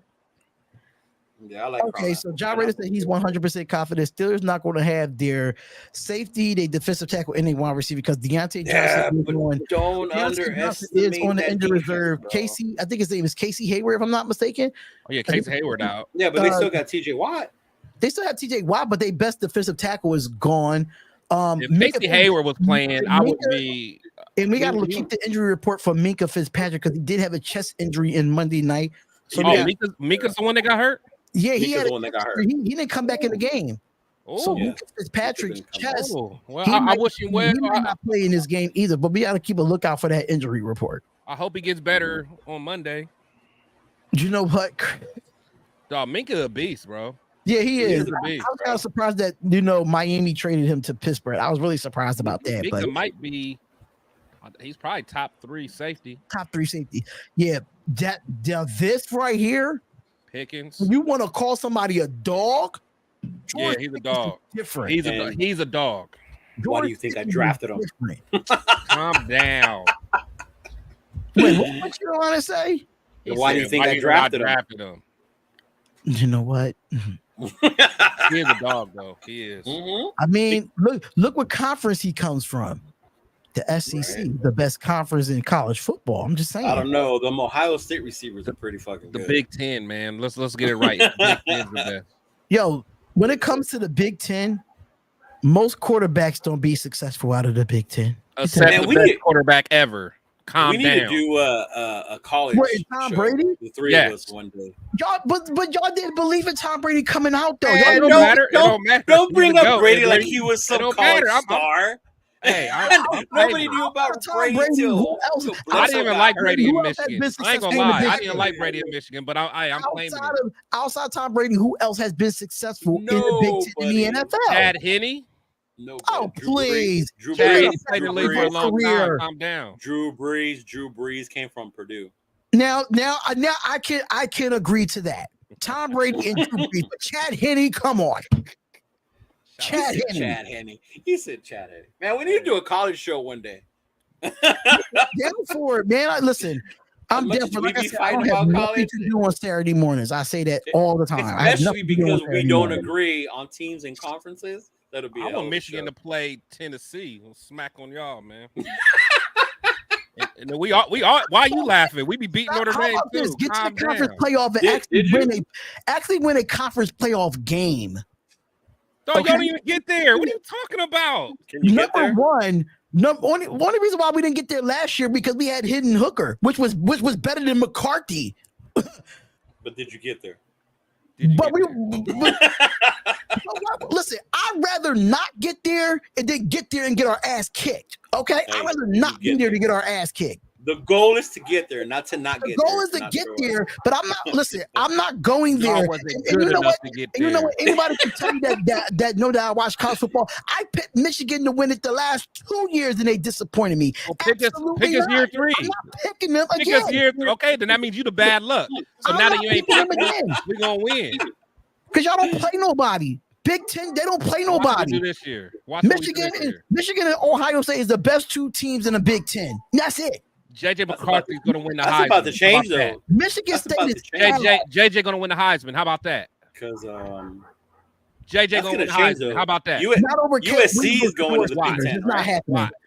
It's not happening. Not over Caleb Williams and Shedeur Sanders. It's not happening. JJ's going to win the Heisman. Shedeur Sanders will win the Heisman. Trust and believe. He will win the Heisman. This year? No. Yes. No, they're not ready to get not winning over Caleb. I mean, that's the next best quarterback in the nation right now. JJ McCarthy is winning the Heisman. JJ McCarthy's not winning the Heisman. JJ McCarthy is winning the Heisman hopeful. Nobody want to talk about him in a Heisman. They talk more about Drake May from North Carolina than they do JJ McCarthy. He's not it. Yeah, there's too many good quarterbacks from Just watch. Drake May's not it. Bo Nix not it. Caleb is Caleb is him. Bo Nix is garbage. Caleb is him. But just watch. Once we go in that stretch, Bo Nix is garbage since Auburn. That's nothing new. Watch what we do against Penn State, and then we're gonna smack Ohio State against Penn State, who barely beat Indiana. I'm not overrated. Penn State is overrated too. Sorry, y'all live in the state of PA. Y'all in State College. I represent, but y'all, they're overrated too. Yeah, Sabby D, I'm sorry, but Penn State is overrated. Yes, Penn State is truly overrated. Just like Tennessee was, and Florida proved it. I mean, Tennessee. I mean, hey, we are who we thought they were. Simple as that. Listen, I can talk about listen. Tennessee is just Tennessean at this point. Y'all let me know Saturday. I'll wake up early and we'll get on this bitch and do a college one. I'm down for it. Hopefully I could. I gotta hit up the Still Twins too, because I usually do every time Raiders play Pittsburgh. That's the only content creators that I really do, collaboration with when it comes to the week. So I'm gonna hit up the Still Twins. The Still Twins is actually a dope Steelers content creators. They're actually twins that loves the Pittsburgh Steelers. Like you can't really tell who is who at this point. I always get them confused every time we do it, but it's always, good to do content with them and talk about the matchup and stuff of that nature. And one thing about them, I like the fact that they don't discredit the Raiders. They don't overlook their teams. Okay, they're not going to overlook the Raiders. They're not going to overlook anybody. That's one thing about Pittsburgh Steelers fans. They know who they are. They know who they are. They're not going to overlook teams. And the Still Twins is one of those content creators that they will give your team the props at the end of the day. No team should overlook any team, bro. No team should fucking overlook. But we have fans like that. We have fans like that. And they're dumb when they do that, like for real. Like you should never overlook any damn team. Right. Because look at what happened last year when Houston beat Kansas City. The fucking Texans beat Kansas City. Last week I called that a trap game. I called that a trap game last week when I used to have my Sunday morning show. I said, watch the Houston Texans might upset the Kansas City Chiefs. That's going to be a trap game for them. I think every team in the NFL has a trap game. Every team in the NFL has a trap game. That's just me. I would say on any That's what that Bills Sunday, game was. It was a trap game. There's no trap game. The Bills just whooped our ass. Run down. What up, boy? Let's be real. What's up, Run down? What's up, my guy? What's going on with you, man? What's going on with you? But yeah, so shout out to everybody that's in the chat, man. Shout out to y'all, man. I've missed this comment, but Highsmith. He's nice. Him too. Him too, bro. I'm telling you. Highsmith is he played really well last night. I didn't know he was that good. Yeah, I didn't know. Nice. Yeah, people. I don't know why people underestimate the Steeler defense. Mike Tomlin does a great fucking job. Oh, they always got it together. But what do they always have? That nasty mentality, bro. That's them, man. Ever since Dick LeBeau days, man. LeBeau. I think, but when it comes to the Steelers' history in itself, They always had great defenses. Yeah. Always had great defenses. But you know, you know what? They kept that culture. They're gonna build their defense, but they're gonna know how to find the right pieces on offense to and they draft drive. very, very well. They always They're draft well. great at They fucking draft well bro. too. And they develop. Not only do they draft well, they develop. And they develop their players. Right. Yep. Right. They would never have drafted Tyree. You know what? You know what, Chris? They would never have drafted Alex Leatherwood. But you know what though? What if they did draft a Tyree Wilson and we might think differently of him because of the coaching style in Pittsburgh? They wouldn't, because they would have sniffed out all that softness, man. That soft batch. Yeah, they would. Yeah, but coming out of college, you don't know. Like, it's kind of uncertainty when you're coming out of college. You got it or you don't got it, and sometimes you find players in the draft where you can, coach them up. And it has to be the right coach to coach them up, honestly. Oh, I know they were happy as hell when Porter fell into their lap. That was like, Raider Rundown said, give Tyree time. That's what Raider Rundown said, Chris. Rundown, we'll talk about that, bro. Yeah, bro. You want us to give the regime time, bro? Give Chris. Huh? Give Tyree time. You want us to I'm give the regime I'm all about giving time. But like I said, there's just some things, man. They're just like I said, I'll give time on the learning technique and learning the skills. Like learning your skill set, I give time for. But no effort. Yeah, no effort and having no dog in you, those are something that you either got or you don't, and you know it, man. Wait till you watch the All 22, Darian, and you'll see the play he's talking about where that dude just stopped, literally stopped. Yeah, I need to see this All 22 because I feel like I'm gonna have a goddamn headache watching it. I'm telling you, I could only watch up to halftime, and I had to stop, take a break, and then watch the other half. Had more pressures than Max. That was crazy. That was a stat. They said that? Yeah, a stat that came out that Tyree had more pressure than Max. Was that like a PFF though? Yeah, that was a PFF. If it's a PFF, that's PF bullshit. That was a PFF. I mean, like, shout out to PFF. It's from an analytical standpoint, but it is. That's not like the analytics be off too, though. That's what I'm saying. Like, you can literally watch it because I mean, my boy Bruce Grakowski, he actually did PFF for quarterbacks, so he actually kind of told me how it worked. Yeah, I heard that interview when you did. Yeah, so he told me how it works, which is kind of cool, but it's like sometimes it just be off, man, especially on linemen, offensive, defensive linemen. Like, there is no way Tyree should have got some pressures. Not only that, but like the situation, like at what point did he start getting more? Like towards the end when we were getting our ass kicked, and it was just, like when the game was on and we're still in it. No. Yeah. Well, Max had that one. He's the one that caused the interception, but then it got called back because of that hands to the face, right? Yeah. The one that Teamer picked off. Yeah. That would have been a big play, man. That would have been a huge play, bro. We needed that. I totally forgot about it, honestly. Yeah, I did too. Honestly, when you said it. I totally forgot about that play. I was hyped too. And then I was like, hands to the face? Like, oh wow. They just be making up stuff, man. But y'all know what happens with that. Y'all know what happens with that. We get a turnover, and here comes a flag, and it's not a turnover anymore. And nobody believes us. Like, really, nobody believes, and they swear we exaggerate that part. But unless you're on this side, you really don't see it and feel it. Like how ridiculous. Oh yeah, it's ridiculous on a week-to-week basis. Like we just can't catch a break on when it comes to the refs at this point. But I'm gonna finally give it to and John Raider. I know you've been asking this question on other live streams about how I felt about the whole Chandler Jones situation, and I'm gonna keep it short and sweet. All of a sudden, that this boy's account gets hacked. All of a sudden, that not all of a sudden, but. We knew, for me, knowing that he was in New England, he had these mental issues. We knew this. But I'm getting to a point with this. If you're not playing for the Las Vegas Raiders, and you're just sitting there tweeting, and you saying Mark Davis is not letting you play, and you go out on a limb and say that he so-called whatever to your goddaughter. I'm not saying that he didn't do it. I'm not saying that he did do it. I'm not saying that. Allegedly. Where all this is coming from now. You signed a big contract with us.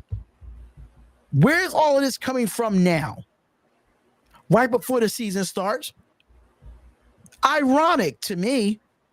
And then you reconstruct your contract with us, and then all this stuff want to come out about the Las Vegas Raiders.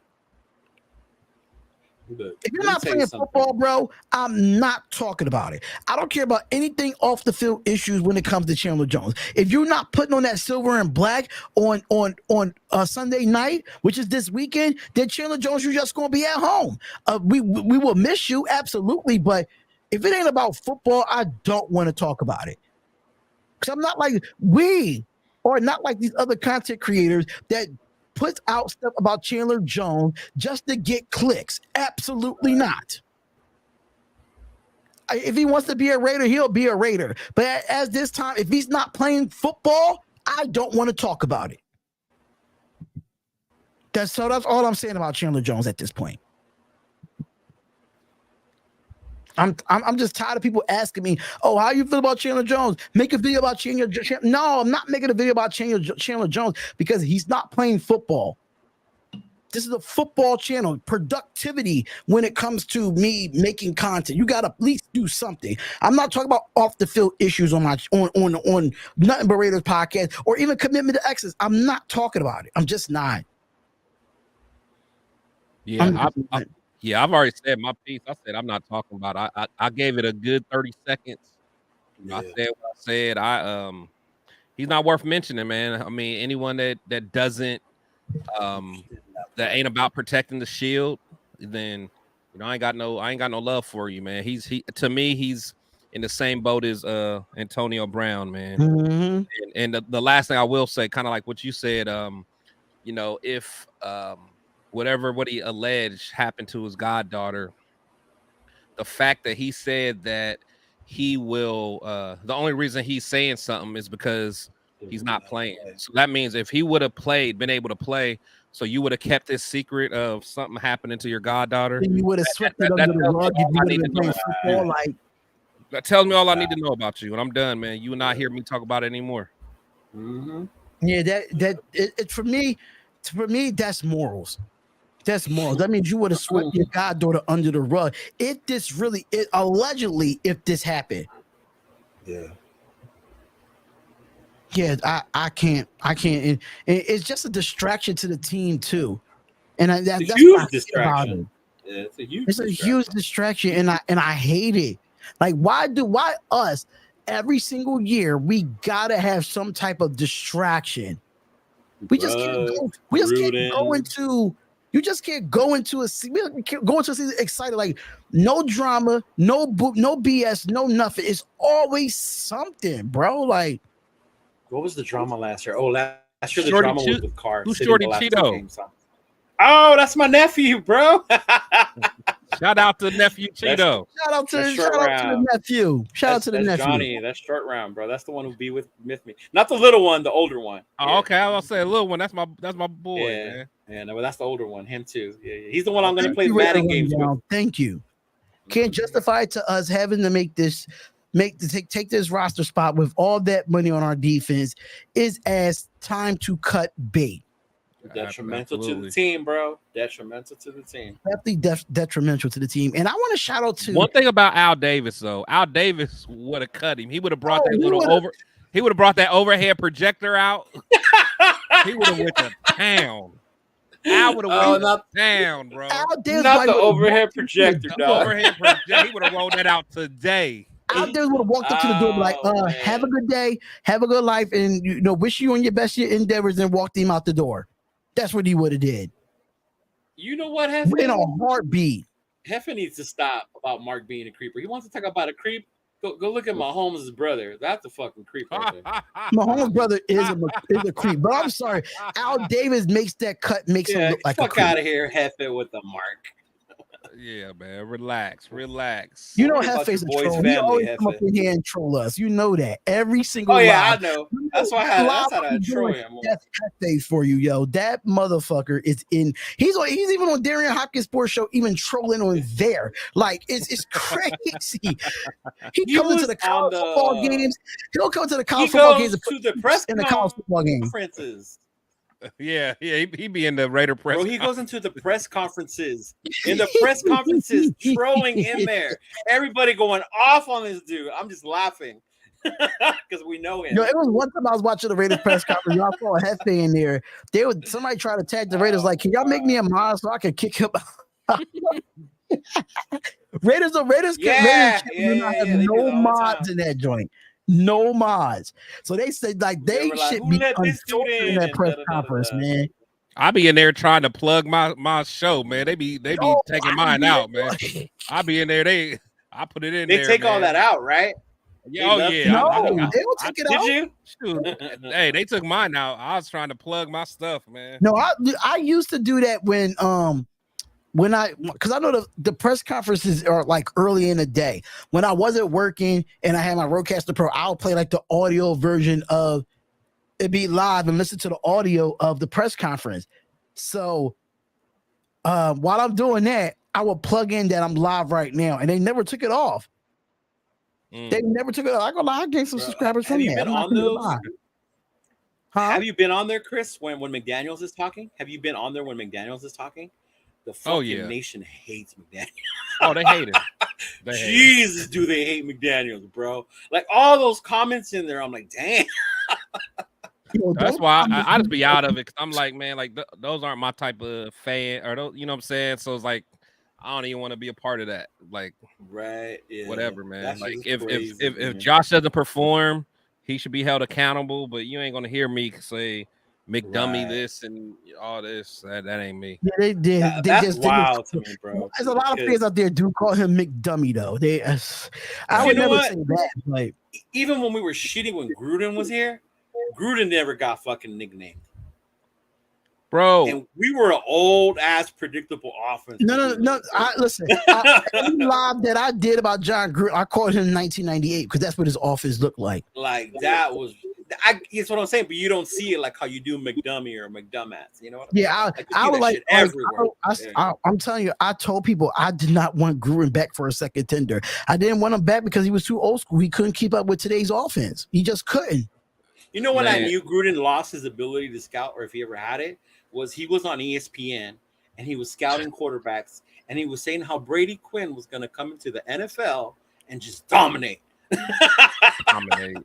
Yeah. And I remember Brady Quinn playing for the Browns, and I was like, oh. I mean, and he was in Notre Dame. I loved him in college. Brady Quinn from my city, man. What expectations do you have getting drafted to the Cleveland Browns? What expectations do you have? Hey, Baker got him to the playoffs, right? But Baker ain't there no more either. He's slaying that thing now, though. Pause. Man, Baker's slaying. I'm about to say, whoa, wait a minute. Yeah, I paused that out. But damn, Raider, man, you blocked from the Raiders channel? Shit. See? Damn, what did you do, bro? Like, yo. Yeah, the Browns are quarterback killers. They are.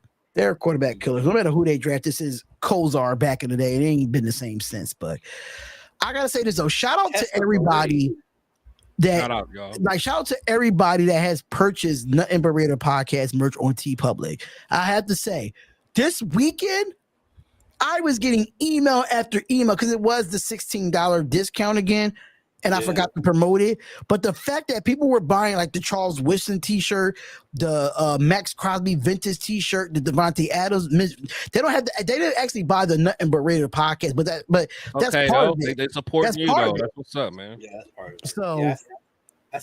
Thank y'all for they wanted shirts, bro. Thank y'all for the shirts, man. We really do appreciate it. If y'all did buy a shirt, please send it over to any of our channels so we can repost it and shout y'all out, because it doesn't show. One thing about TeePublic that I hate, they don't show who actually like the name that purchased it. That sucks for me. It says, "Oh, you made a sale," but I cannot like look who actually made the sale. But shout out to everybody that has purchased over the weekend and still purchasing from T Public. I really do appreciate it. But Raider Ben must have said something about car. God damn it. See, I need to get me a site. I need to get me a site to sell my stuff, man. I'm still out the back of the trunk with it, old school 90s. Me too. Style, and you know what? I think it's fucking 90s harder style. that way, dog. I think it'll be easier just to have a site made at this point. Or what you could go on to the damn post office all the time, you printing them. Like, well, I mean, it's a few free sites that you can do, but if you don't want to have to cut out that middleman, what I would do is that I will open up a Shopify account.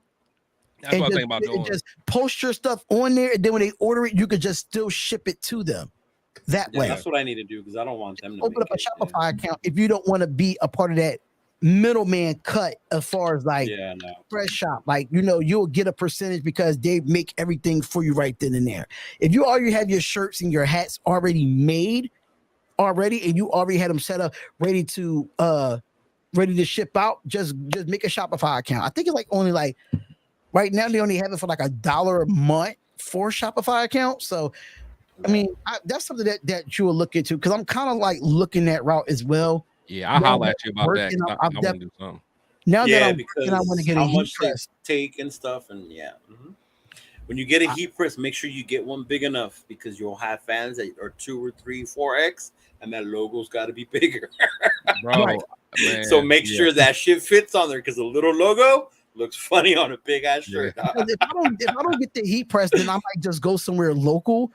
That I know. I know a friend that has their own shop called Amazing Designs. Shout out to them. And they have a nice price on like bulk buys. They'll do all the pressing for you. They don't all you do is pay them to make it, and then you just sell it how you sell it. They don't get no cut out of it.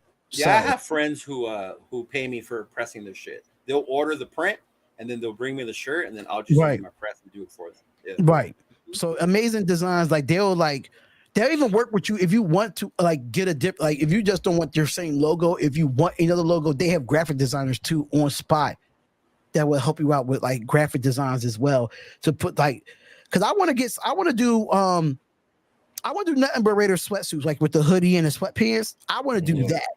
I want to do a whole set. So if I could get that discount and get that 50% off on Amazing Designs, then I would definitely do that. So Queen Raiderette in the building. Queen Raiderette, what's going on, beautiful?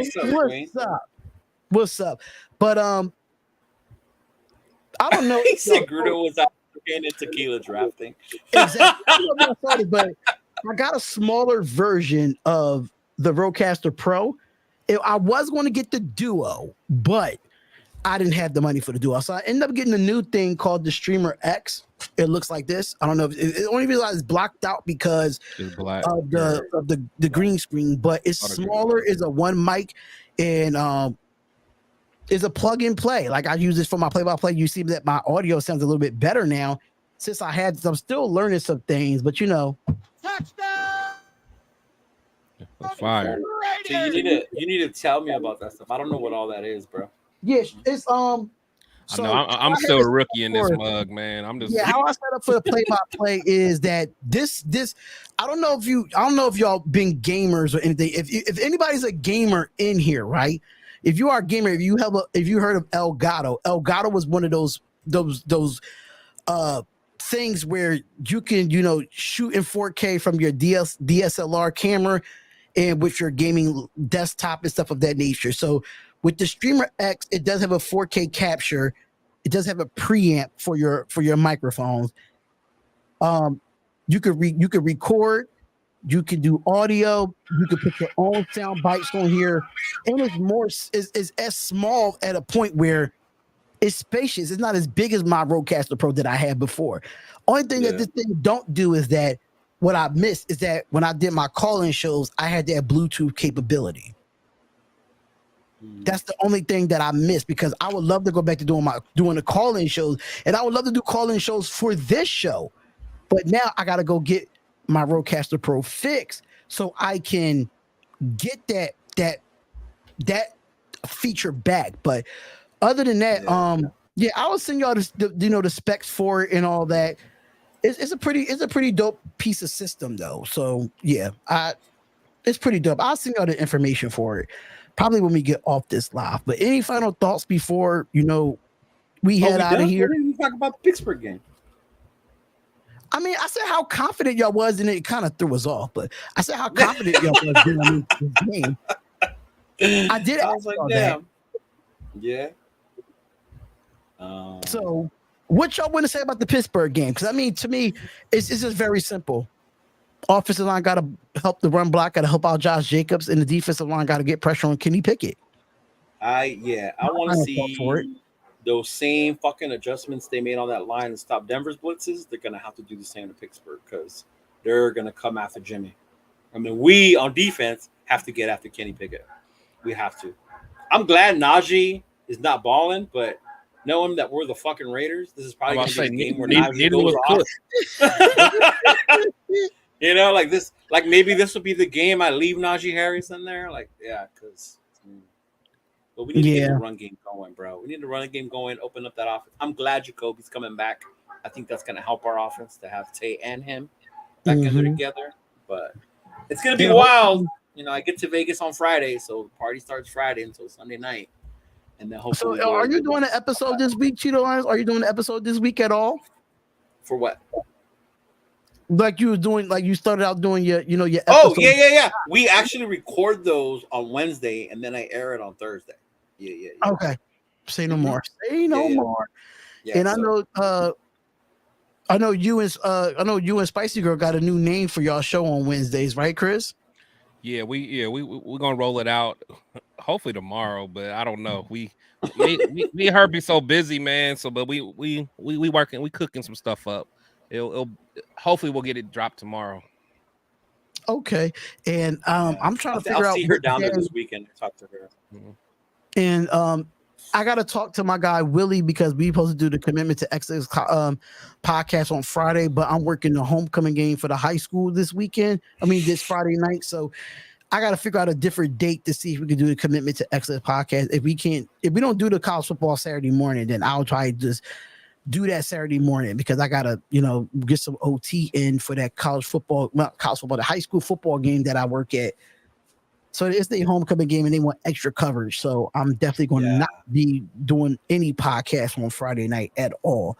Yeah, I probably won't be able to do it this Saturday morning because I'll be in Vegas. But following Saturday we can restart. Yeah, for sure. And I got to think about that. I do got to send my Rodecaster Pro off because if we all going to be in Miami, that one piece of equipment plugs up to all three of our microphones. So I'm just saying.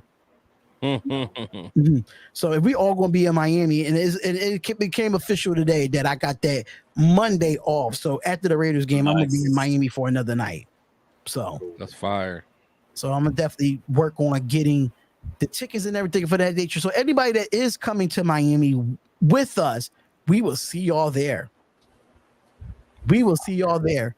And anybody going to Vegas this weekend, we will fucking definitely there. I'm gonna try and chime into your show, Chris, on Friday, where we're at with the Oos Nation people. But it depends It depends on how much fun I have on the bus ride from here to Vegas. Hopefully you have a lot of fun. Have a lot of fun, bro. You know what I'm saying? Like, yeah. have a lot of fun, bro. Get drunk, do whatever you gotta do, man. This is Vegas for you. But yeah, I'm looking forward to that. Bruce Nation put some cool shit together this week. And y'all leaving from LA to go to the game, right? Go and a bus, and a party bus. Bus. See, you about to be listen. I don't think gonna be some strippers. Gonna be some strippers. You know what? If there is, I'll record it and I'll send it to y'all. And if there isn't, then I'll be the damn stripper. He ain't gonna make it, Chris. Bro, Cheeto Linus is not gonna make it for Fair Talk Friday. I'm letting you know that. I am just glad the game is on Sunday night because Vegas is about to be wild. And you leaving Friday night, so you about to be tore all weekend, bro.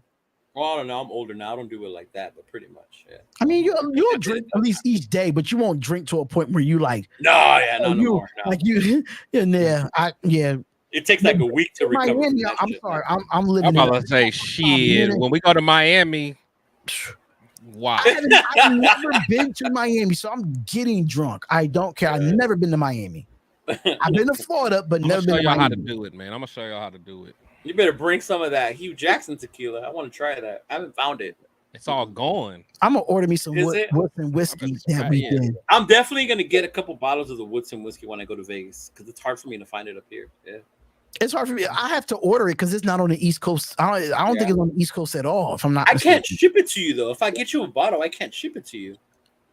Well, listen, ship it to me. I'm fine with that. I can't. It doesn't, like, when you go to options and it says liquids, alcohol, like, it doesn't let you. Yeah. So if it gets I gotta flagged go or on whatever, whiskey. I actually gotta go on a website and actually order it. I don't know if you need. Do you need a permit to ship alcohol? Is that why they don't let you at the post office? I don't know. Because it's liquid, so it's more like they're cautious about it. Yeah, because especially it's a glass bottle on top of that. Yeah, and it's a glass bottle. Yeah. So I don't know how U.S. Postal would do that. So I'm gonna have to ask the lady.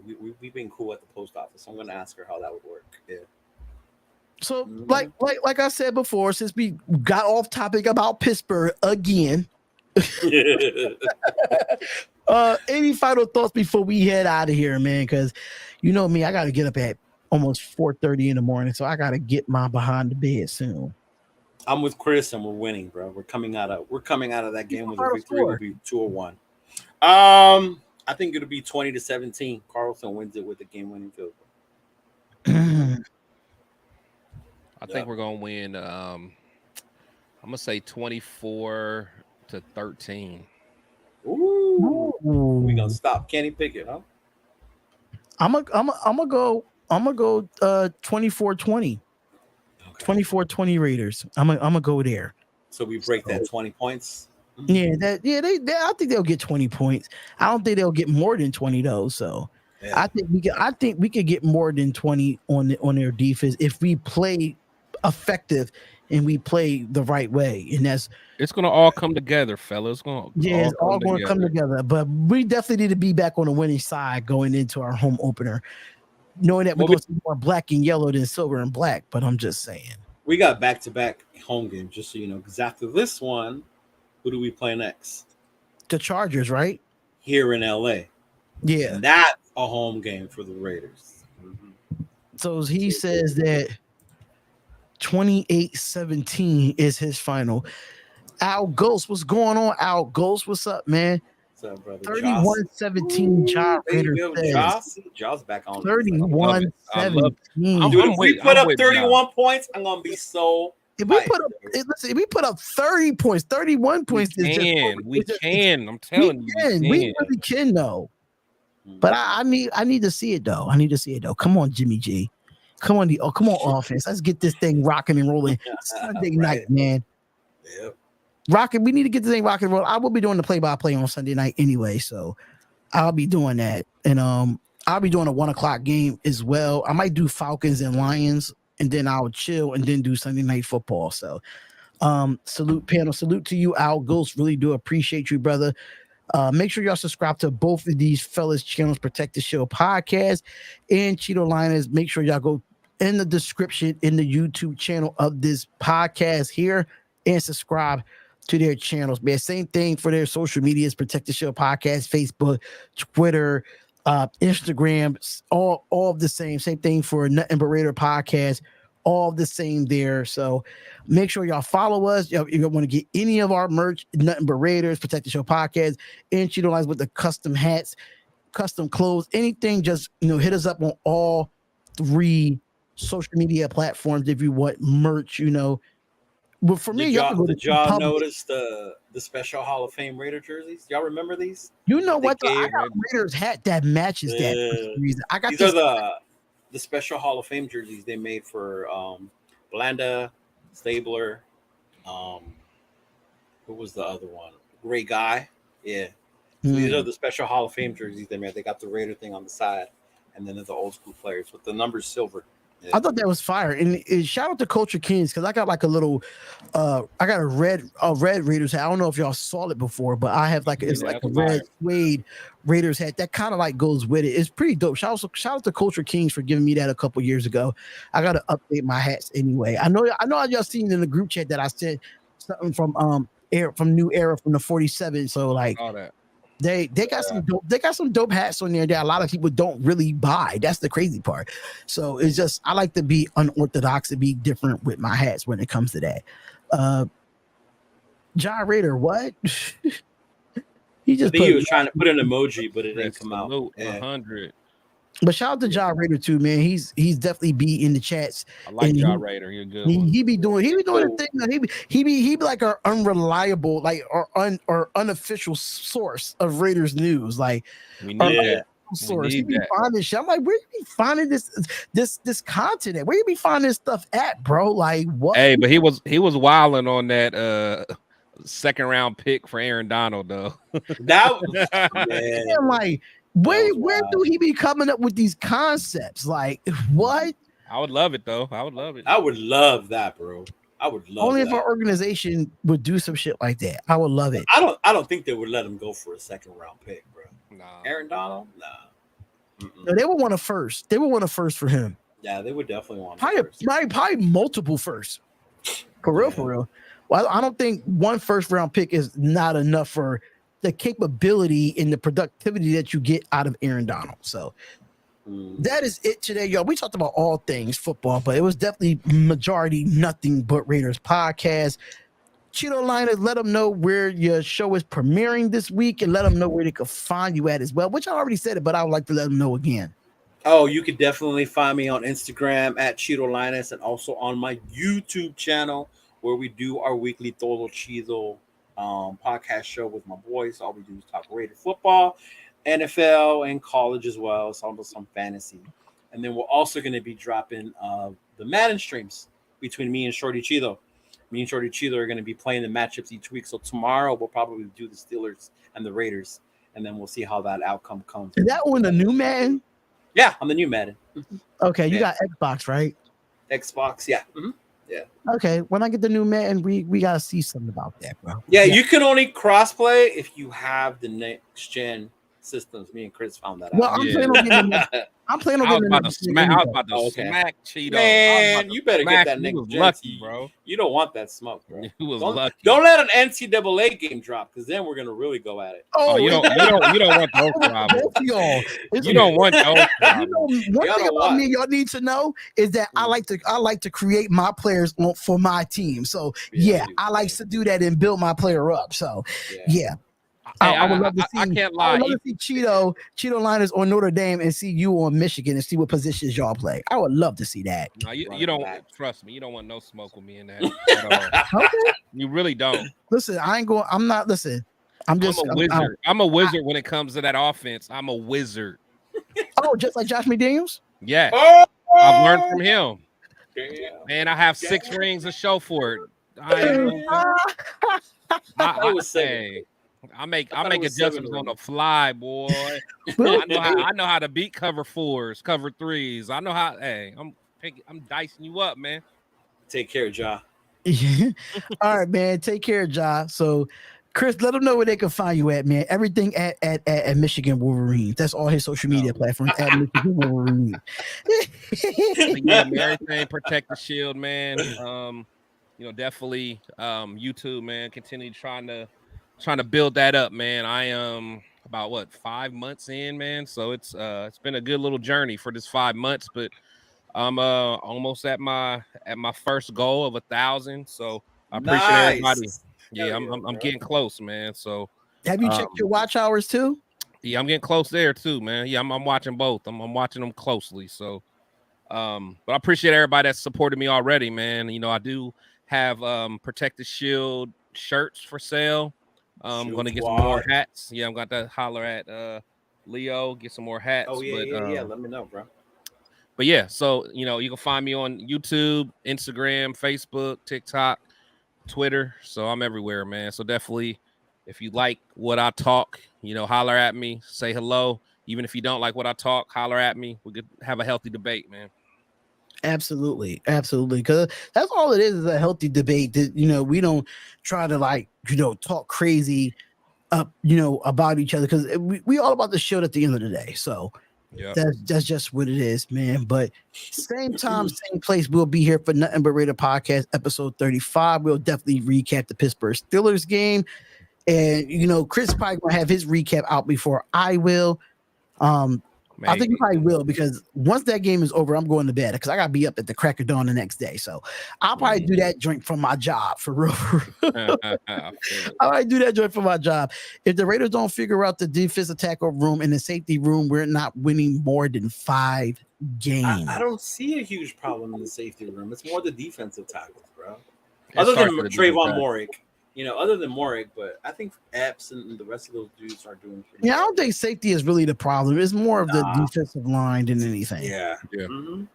But make sure you hit that like button and subscribe to the channel, to all 3 channels, all social media platforms at NBR Podcast. We are done here, ladies and gentlemen. 2 hours is in the books. Thank y'all so much, man. Enjoy the rest of your night, and we'll see y'all same time, same place, and enjoy Sunday night football. Raiders, Steelers. Let's get that hype train going, and let's stay on a positive note. And it's all about the Shield. It is nothing but Raider Podcast. We are out of here. Peace out. Peace.